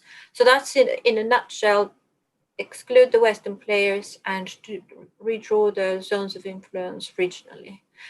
Iran will be trying to. Iran was always signaling its displeasure with deployment of peacekeepers in Artsakh, but then Iran is quite limited in terms of influencing developments in the region. As we saw during the war, it kept sight and even tried to make some overtures towards Azerbaijan as it saw that the balance was shifting towards Azeris. I don't expect them to be extremely influential because I think Russia and Turkey are in the driving seat. If I may, I can actually answer another question that is sort of linked to this. It says, anonymous, why did Russia choose not to maintain a stronger Armenia as its way countering Turkish Azeri power in the Caucasus? I'm sorry, but this would presume that Russia sees Turkey and Azerbaijan as adversaries and threat. But I would recommend reading, Russian experts. One of the most outspoken one, Alexander Dugin, the philosopher and sort of the father of the concept of Eurasianism. Eurasianism sees Russia as being, a special civilization where Slavic or Orthodox Russian culture has more commonalities with Islam, and they particularly believe that the Turkish sort of form of Islam is much more acceptable form for the Muslim population of Russia. That if when you frame this question, why is it Russia not interested in stronger Armenia? Then one has to answer, why is it that Russia is spending billions of its own capital building Turkey's nuclear power plant that was denied by the West, for example? Why is it that there's so many preferences given to Turkish businesses and so forth? So they are. It's just it's Armenian projections on how Russia sees its interest and how they see this the Turkish and Azeri alliance. They don't. I don't see Russians do not see Azeris as a threat. The Azeris are very well integrated in Russia. Azeri elite, unlike the Armenian elite, is very much aligned and almost embedded in Moscow. They have always been very close relations, and they see this country as a conduit, as a channel to Turkic world. That will open doors for Russians, open businesses for Russians. So why would they, if the price is to have weaker Armenia, so be it. That's how I see it. Ivan, may I ask a question? This is Sure. a little bit different question. What are the chances that Armenia and Azerbaijan can resolve their differences over Artsakh? What would such a post-war Artsakh look like? I think the fate of Artsakh is resolved in a battlefield. You have the capacity to defend it, you take it, and then negotiate. Armenians had it and failed to negotiate a proper outcome. And I can elaborate on why the Armenians failed to negotiate. Because the Armenians, and now the Azeris, the balance has shifted, the Azeris have it, and they would not, I presume, sit down with the Armenians and negotiate unless the Armenians concede to most of their demands. And I haven't seen a single demand that they have presented recently, and the Armenians have not entertained it seriously. So the balanced diplomatic outcome in Artsakh is derivative of the military outcome. Now, I was part of the Armenian negotiating team on Artsakh from '94.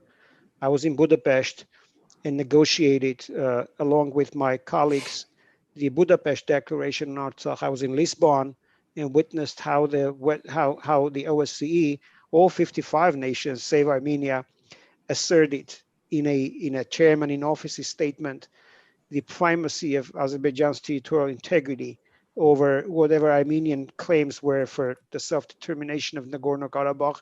And I can, again, elaborate on why I think that happened. In my view, that was a direct reaction in many ways to the way Armenia conducted its presidential election in '96 and its constitutional referendum in '95, where Armenia did not, in fact, meet the expectations of the rest of the OSCE as an emerging democratic island within otherwise turbulent and undemocratic Caucasus. It didn't happen. And Armenia surrendered sort of the privilege of not being pressured too hard about Nagorno-Karabakh's self-determination. We lost that battle in Lisbon. And then I was present at the meeting that involved Primakov, then Russia's foreign minister, Ivanov, Ivanov or Igor Sergeyev, Russia's defense minister, and Russia's chief foreign intelligence chief, and Vazgen Sargsyan and Vartan Oskanyan on the other side. And I was also part of that delegation when the Russians presented to us the common state proposal. And I was reading my cable today that I wrote summarizing the proposal for the minister to arrive in Yerevan from Moscow, get the cable in the airport and go and report to President Kocharyan. This is 1998. And I was struck at how really strategically the situation has been changed. The Russians back then told us that if Armenia continues to refuse to make any concessions in the negotiations with respect to Azerbaijan's territorial integrity with the widest possible autonomy for Karabakh, then Azerbaijan may resort to military force, and then that they will develop economically, will be able to pay for their military modernization, will be able to engage mercenaries. Back then, the talk was about Bosnia and Afghanistan. Now we had Syria, and will be able to eventually retake Karabakh by military offensive. And then Armenia will face a catastrophically bad choice. Now, the Russians have always been of the opinion that Artsakh should not be independent and should not be part of Armenia. And there was no illusion. There should have not been any illusion whatsoever within the Armenian negotiating circles and within the Armenian diplomatic and military establishment that there was any potential, any other outcome possible, unless Armenia pulled off a game changer, unless Armenia did something that would have sort of redefined the whole playing field.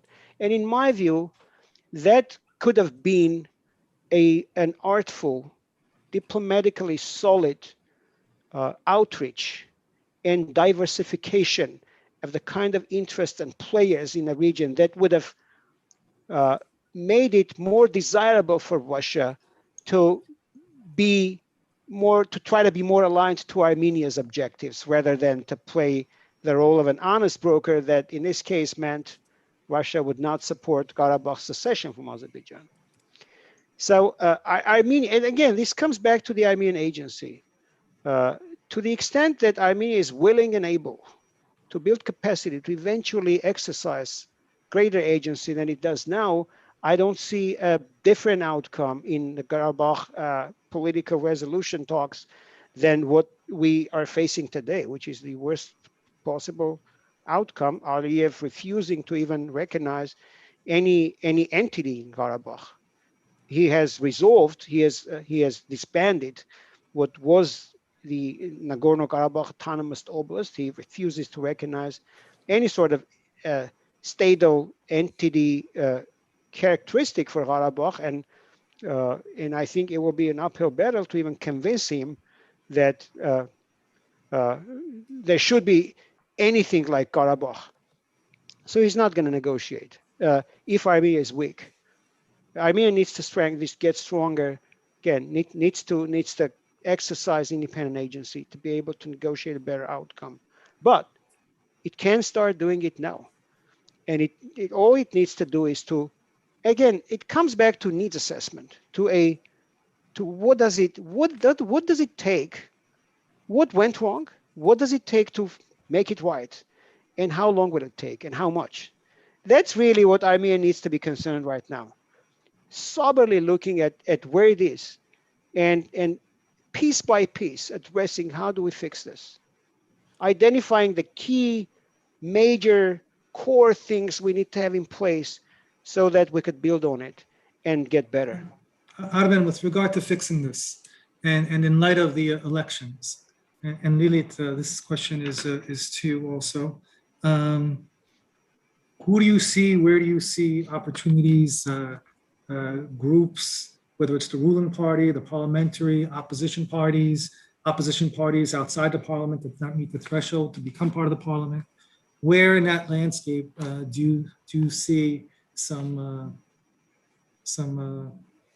groups and individuals that are willing to take or that are considering taking a more broad approach with regard to Armenia's partners? Well, I think one of the positive outcomes since the ceasefire has been to the reshaping of Armenian both domestic political landscape, but also changes in diaspora. There was one question about, part of our failure is because we failed to engage diaspora fully. And I totally agree with that.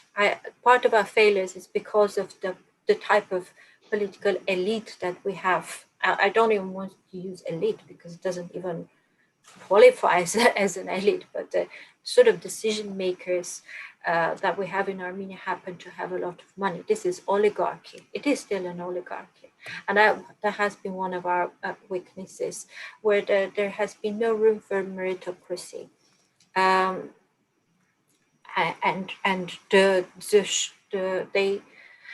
the easiest decision has been to delegate Armenia's security matters to another country. Whether it's friendly or not, it's another question. Whether it's reliable or not, that's another question. But that has been the strategy. Equally, those diaspora has failed to challenge this approach and went along. Now, what we're seeing in Armenia is self-organization, emergence of groups, and those are offering sort of alternative to the narrative that has been in Armenia for such a long time. We've seen, the public media, television giving floor to parties like the the NDA and parties like the European Party and Andreas Lukasyan's party and all these guys who are explaining their own vision, how there is, that it's not an impasse, that it's possible to get out. Of course, this requires a lot of back and forth, a lot of challenging, a lot of refining as to how it's done. Out of all these discussions will come forward people who will look more sort of down-to-earth way of saying, okay, as Armen was saying, what are our needs? How do we meet these needs? What is our 12-month purpose? What are we doing in the next 3 years? And I think this parliament does not reflect what Armenian voters want. This parliament was created out of spite. Those who voted for Kharazian did it out of spite of Nikol Pashinyan and vice versa. Of course, they had their core supporters, but really the victors in these elections were Kharazian, Nikol Pashinyan, but Armenian people lost. So I'm hoping that this parliament will be short-lived and it will give time for the parties that will have a new agenda, that is not just about sort of the hopelessness, but will present a clearer path that is okay to engage with other players in the world. And as I mentioned, these parties, the Democratic Axis, the European Parliament, the European Party, and so forth, they have failed to come together, but hopefully a bigger platform will be formed for these alternative forces in the future. Thank you. And what are your thoughts with regard to the diaspora part possibly playing a role in the broadening of discussion and the broadening of policy formation and I think capacity building, I guess. I think the diaspora and not within a specific direction necessarily, because there seems to be one of the consequences of this war is that we've seen now that the state building trajectory, the state building exercise was very weak, and so therefore we need institutional capacity to be built, and regardless of the policy that comes out of it, frankly, right? So not necessarily so in that regard, in that context, do you see opportunities? I think diaspora has been understandably pretty preoccupied with the genocide issue. For many in diaspora, survival, the identity, the well-being of their communities has been more important rather than Armenia. Armenia came as a, in some ways, as a home that needs help. So it was about sort of humanitarian assistance, facilitating humanitarian assistance. But ultimately, diaspora should not be guiding Armenia. Armenia should be guiding diaspora. Armenia should have should be the state that has its objectives, and the diaspora can be in that supportive role. And Armenia should be also sort of guiding the diaspora political organizations on the messages of the day, which can shift. Because, the diaspora has its own fears, its phobias, its preferences. Most of the diaspora comes from Middle East with its own preconceptions about the world, which change. So their guiding principle preferably should be what Armenian state interests are. Again, it requires a lot of close cooperation and management of the political leadership. Thank you, Lilit. Armen, that's our final question. Is there something that you would like to add to that as well? I'd like to contextualize a little bit the question and response. Well, specific to the United States, I don't think Armenia can guide what the diaspora should do. Armenia does what Armenia does, the diaspora does what diaspora wants to do, and the way diaspora understands what is it that it has in common in what Armenia does. The diaspora should articulate and advance its own agenda based on what it thinks affects its interests or is of interest to it. So in that sense, I have been witnessing a strange humanitarianization of the diaspora's pro-Armenia agenda. And I think to me, that's concerning, because what the diaspora does is not necessarily where I think diaspora could do more to help Armenia overcome the stress, the post-traumatic stress of the war and reclaim itself and build capacity. If that's what diaspora thinks, it can articulate as its own interest. Certainly, this cannot be dictated from Armenia. Again, what we're dealing here is not lobbying, it's advocacy that expresses the desires and interests of the Armenian American community. Thank However, you, but go ahead. I'm gonna interrupt you only because I kind of lied.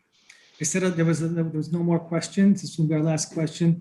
But there's a question that just came up that I think I'd like you to respond to, because there's always been an observation that Azerbaijan has not been willing to make any concessions, right? And therefore, they created the situation, they perpetuated the situation until they were able to solve it militarily. In your work, in your time, when you were negotiating, and also your knowledge of what has followed, I mean, what were some of the significant concessions that you thought that Azerbaijan was willing to make? I thought more or less one area in which, if we were to sort of go back to 1997 or I'd say rather pre-Lisbon, 1996, where we had two texts under negotiation, the package and step by step, having the security of Artsakh at its core, the package having the status of Artsakh at its core. Two different approaches. We used to negotiate on both texts in parallel at the same time. Like, we had two texts. I have both of them in front of me. We would negotiate over one in the morning and over the other in the afternoon. But again, the package proposal was based on a premise that once you agree on the status, everything else is agreeable. And this was the approach favored by the Karabakh delegation, by the Artsakh delegation, not so much by the Armenian delegation, but the Armenian delegation generally coordinated its positions with Artsakh and gave Artsakh deference when it came to interpreting what was best for Artsakh. So we used to go along. And then there was the step-by-step approach, which I intellectually favored more, that was centered on the premise of the primacy of security. And the understanding was, if you have the security of Artsakh, if you control security, you control pretty much everything else. I favor it because I think that security comes first, because military capacity, security comes first. Now, the Azeris happen to be favoring the step-by-step as well. The reasoning for them was different. Step-by-step had a built-in time perspective in it. In other words, Artsakh would fall under the control of that party which were able to emerge from whatever the time perspective was for the step-by-step implementation as economically more competitive. So the key variable was economic competitiveness. If you were to go for the step-by-step approach, you would arrive at a kind of status in the end that you wanted if you emerged economically more competitive. Armenia wasn't sure it could sustain that economic competition over the long run. That was, I think, Armenia's predicament, which I think that Petrosyan, I wish he could have presented it better in his famous Larjana Lupaha article. He did not. I think he presented it as a choice between the bad and the worse. I would have presented it differently. I would have suggested to the public a different vision. I would have said, look, it all is now dependent on how competitive Armenia will be toward the conclusion of this process. Shall we be able to have a profitable economy to pay for our programs? Shall we be able to continue to afford to pay for our troops? Or we will fail. If we do, and Azerbaijan emerges as more competitive, they have the final outcome in their hands. So that was the thing. And the Azeris understood the dynamic. So rather than negotiating with us over the details, which we did, by the way, we were able to agree many things, including a general understanding that Lachin would be under Armenian control, and that the Lachin corridor would not be 5 kilometers wide the way it is now, and certainly it's not under Armenian control, but it would be probably some 25 kilometers wide, and that there would be no withdrawal from Lachin, from that corridor, and that Armenia would preserve its ability to intervene militarily if anything were to go wrong with the phase-by-phase implementation of the ceasefire agreement. In addition, the ceasefire agreement, which in large part has been published, but what hasn't been published are the implementation annexes of the ceasefire agreement, the step-by-step agreement when we were negotiating. The military technical annexes really contain much of the heft of why step-by-step was feasible and why we could have worked out a deal with the Azeris. Probably not could have worked out everything concerning the status, but if you put the status ahead, you simply can't unless you force someone to capitulate. So the military technical annexes provided for a set of measures that would have provided for the irreversibility of the peace process. It did contain a withdrawal schedule, but the schedule was designed in a way that gave no advantage to either of the potentially withdrawing parties. For instance, the Armenians were supposed to start withdrawing from Aghdam, let's say, X number of days past the date of the signature of the agreement. But then the next withdrawal would be due for Azerbaijan to vacate the areas in Mardagert and Marduni that they were keeping under their control. And if they didn't do that, then the Armenians would not have started withdrawing from other territories that the Azerbaijanis claimed as theirs. And I'm talking about territories outside Nagorno-Karabakh proper. And this is what was proposed, and to This is what was to what extent agreed upon? To what extent agreed? This is what was being negotiated. Some of that had been agreed. Some of that had not been agreed. There was a rule within the Minsk group: nothing is agreed before everything is agreed. We had working level arrangements, working level measures to identify what we had been able to agree on. Like, we would make them bold in the text, but there was an understanding that this was not for public consumption, and I prefer to keep it that way. But generally speaking, there was a deliberate, well thought, and balanced design for these withdrawals. For post-withdrawal activity, such as the Azeri armed forces had to withdraw from the line of contact to a larger depth than the Armenian formations in Karabakh. Like, if they were to withdraw for 25 kilometers, it didn't mean the Armenians had to withdraw for 25 kilometers, because that would have left nothing from Karabakh. The Armenians would be potentially, let's say, withdrawing, for example, for 5 kilometers deeper. Then there were arrangements for the separate deployment of the troops, the ammunition, the spare parts, and the weapons themselves, in a way that would not give an advantage. That would give an advantage to the defending party if the other party were to launch a sudden military offensive. They couldn't do it within a time frame within which the defending party could have assembled a defensive capacity and could have stopped the aggression. So that was also planned. The peacekeeping force, there was a deliberate document, like 500-page document under the OSCE, put together by a multinational peacekeeping working group led by a Finnish colonel, Colonel Heikki Vilen, that spelled out the rules of engagement, terms of reference, modalities of deployment. It comes nowhere close to, in fact, the present Russian peacekeeping activity in a region comes nowhere close to how well designed the multinational peacekeeping force was. And this is something that I think Armenia could have insisted on having deployed instead of conceding the Russian pressure, letting the Russians come and push the OSCE peacekeepers out. So key elements was there was an appreciation in Azerbaijan of the strategic depth that some of the areas surrounding NK proper represented for Armenia and Artsakh. And I'm talking about Lachin, to some extent Kubatli, to some extent Kelbajar, although there was no agreement on either Kubatli or Kelbajar. However, there was an appreciation of the difference that these areas represented for both Armenia and Artsakh compared to, let's say, Aghdam. Then there was an appreciation of the need to have a streamlined border that would be defendable and also passable, usable, functionally meaningful.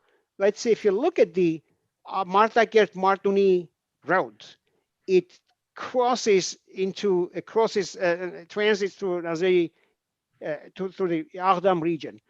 There, I think, was a window and an understanding that those things needed to be negotiated so that we could keep the cohesiveness, the cohesion of the regional transportation networks, their integrity, and not to compromise them by unnecessarily or necessarily withdrawing from those areas the way the Azeris wanted us to withdraw.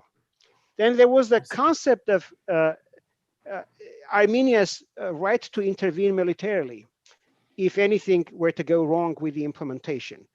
So these three elements, plus Shushi. Shushi was never part of the withdrawals. Shushi was viewed within the context of negotiations as a refugees issue. Any Armenians, and we were negotiating with respect to Shushi on the basis of whatever reciprocal arrangements we could negotiate with Azerbaijan with respect to Shahumyan. Let's say if Shushi were to be seen as a place where Azeri refugees or displaced persons could return, so would be Shahumyan. But there was certainly no question about Shushi being viewed in any other status than a city within the Nagorno-Karabakh, the way we would talk about Nagorno-Karabakh as a state-of entity in the context of negotiations. So these were things that I don't think faced any major disagreements from Azerbaijan or from the mediators. But obviously, 1997 changed this. What changed? The Lisbon summit, you're saying. No, I think the recent war changed it. I think all these ideas were under discussion up until when it turned out that Armenia has no means, no way to defend Karabakh, and Azerbaijan can just come and take it.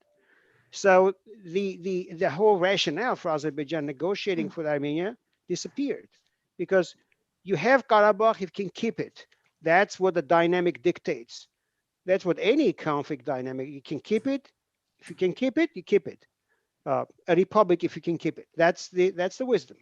So we failed to keep it. The challenge is, how do we go back?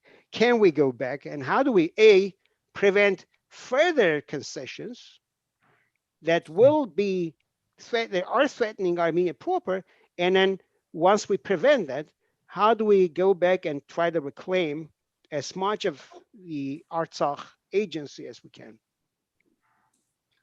Thank you, Armen. Lilit, do you have a final? I'm just looking through the questions. Otherwise, wrap it up. Yeah. Yes, looking through the questions, lots of good questions, but I would sort of quickly run through them and just one-liners. Okay, one line. Okay. I think people made a good effort. There's a question about whether Levon Petrosyan was right that Armenia was too weak, you know, it's 2:30 in the morning for you, so if you're willing to run through it quickly, then so I would say that it wasn't really Artsakh that was the reason why we became weak. It was poor policies. So I don't think we should blame Artsakh. Otherwise, we can then blame Sunik and, you know, basically we take care of ourselves. So that's not really an approach. That's not a realistic approach. There's one about not being Russified, but why is this?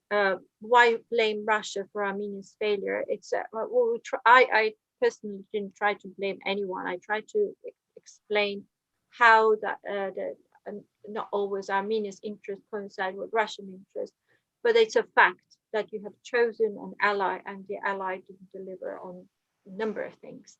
So there's a question what to do, concrete steps, next steps. To be honest, I don't think we can talk about concrete steps until there is a clear consensus as to what has happened, where we failed, who failed us or not failed us, and then what we want next. Unless there is a consensus on this, I don't think we will take steps forward. But I know there was a comment about why are we optimistic, because we have been in difficult positions, and there is, I mean, not being optimistic is not an option. What's there? Yes, we can continue sinking. That is basically the baseline scenario now. But at some point, there has to be a rebound. I don't know about.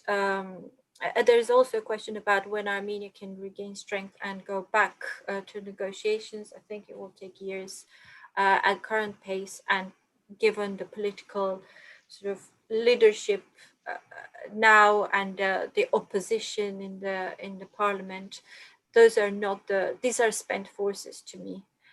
We need a gradual sort of change, or maybe even faster change of policymakers in Armenia that will come up with a more realistic answers to Armenia's pressing questions. As I said, the baseline is that we're basically sinking. So how to pull back and start from zero, but restructure ourselves, that is something that people see the need. So when you identify the objective, eventually you start working towards it. I know that there are separate smaller groups that are already working on the concepts of implementation. They can be very technical. They can be, as Armen was saying, capacity building here and there, and ultimately these teams and groups come together. There was one question about why didn't we declare ourselves as inheritors of the first republic? Wouldn't that solve our problems with Azerbaijan? I'm not an expert on that, but I'm not sure if it probably would have framed the argument differently, legal argument. But I would, if Armen has an answer. I'll say just Saman Kajat Zenkirans. That's the wisdom. Defend yourself and then negotiate on your terms. If you can't defend yourself, no one will. And just one question, one bit about diaspora and Armenia. There was a question about what would happen if Armenia tries to sort of rebuild itself, gain new capacity, but Russians are against it because they would prefer the current setup because it fits their purpose at the moment. The good news is that Armenia has majority of Armenians do not live in Armenia, and they do have political organizations that can pursue a different agenda. They don't necessarily have to sort of accept that, for example, the corridor should be granted and all the other concessions or the limitation. So there is an area where the diaspora organization can come up with their influences over their respective governments. To made aware of the dangers both to Armenia and to regional security and to wider Western interests. If I may very briefly just comment on what Lilit said, what the Armenian American community can do.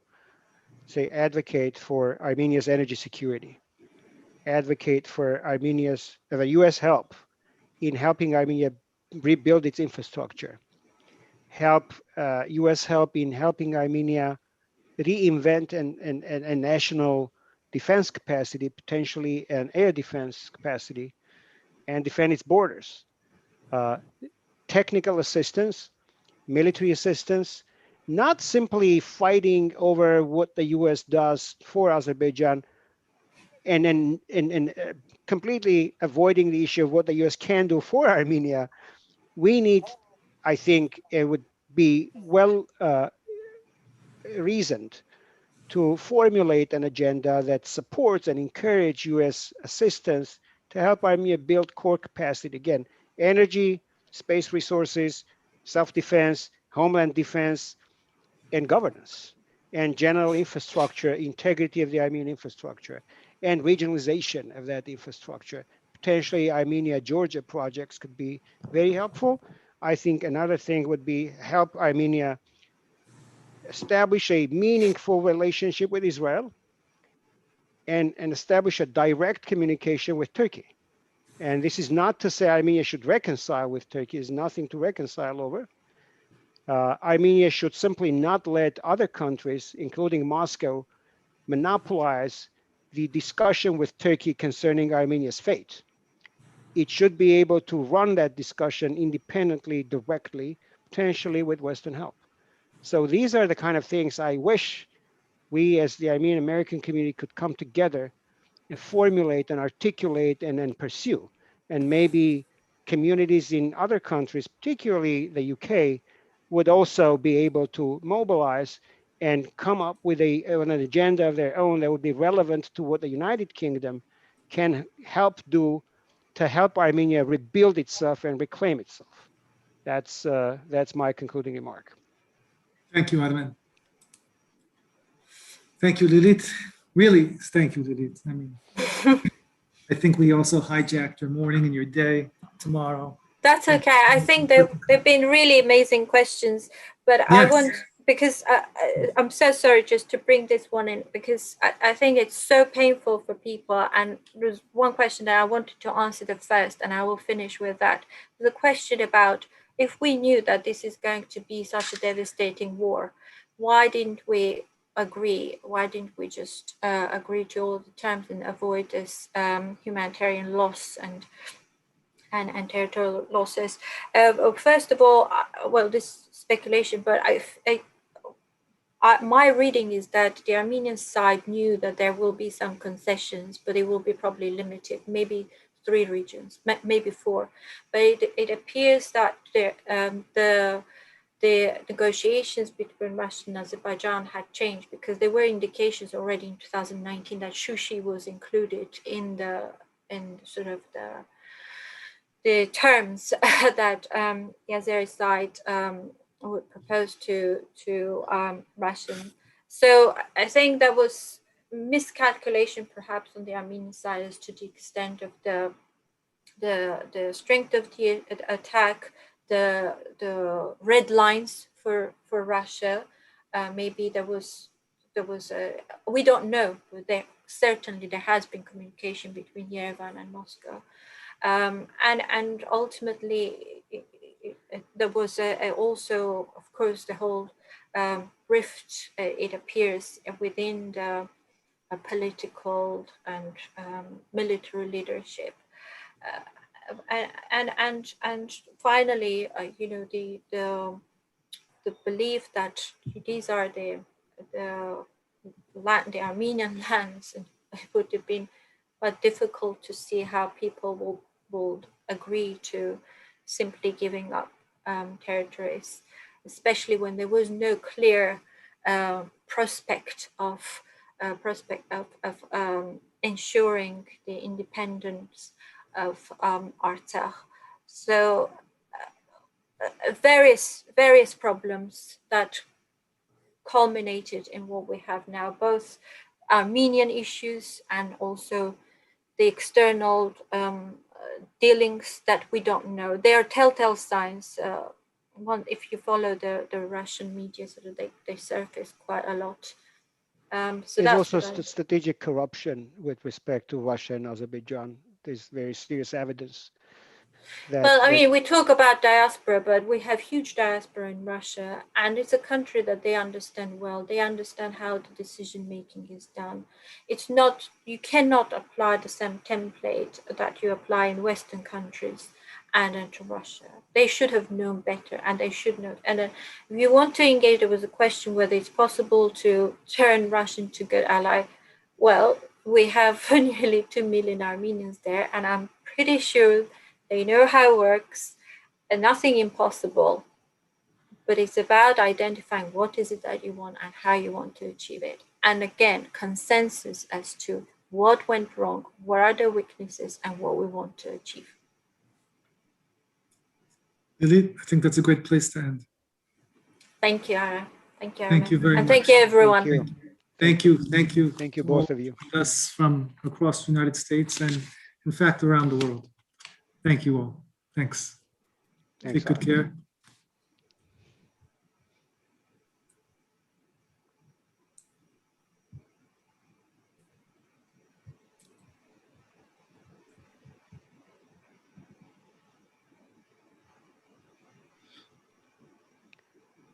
Still reading the comments. Yes, we are. We are.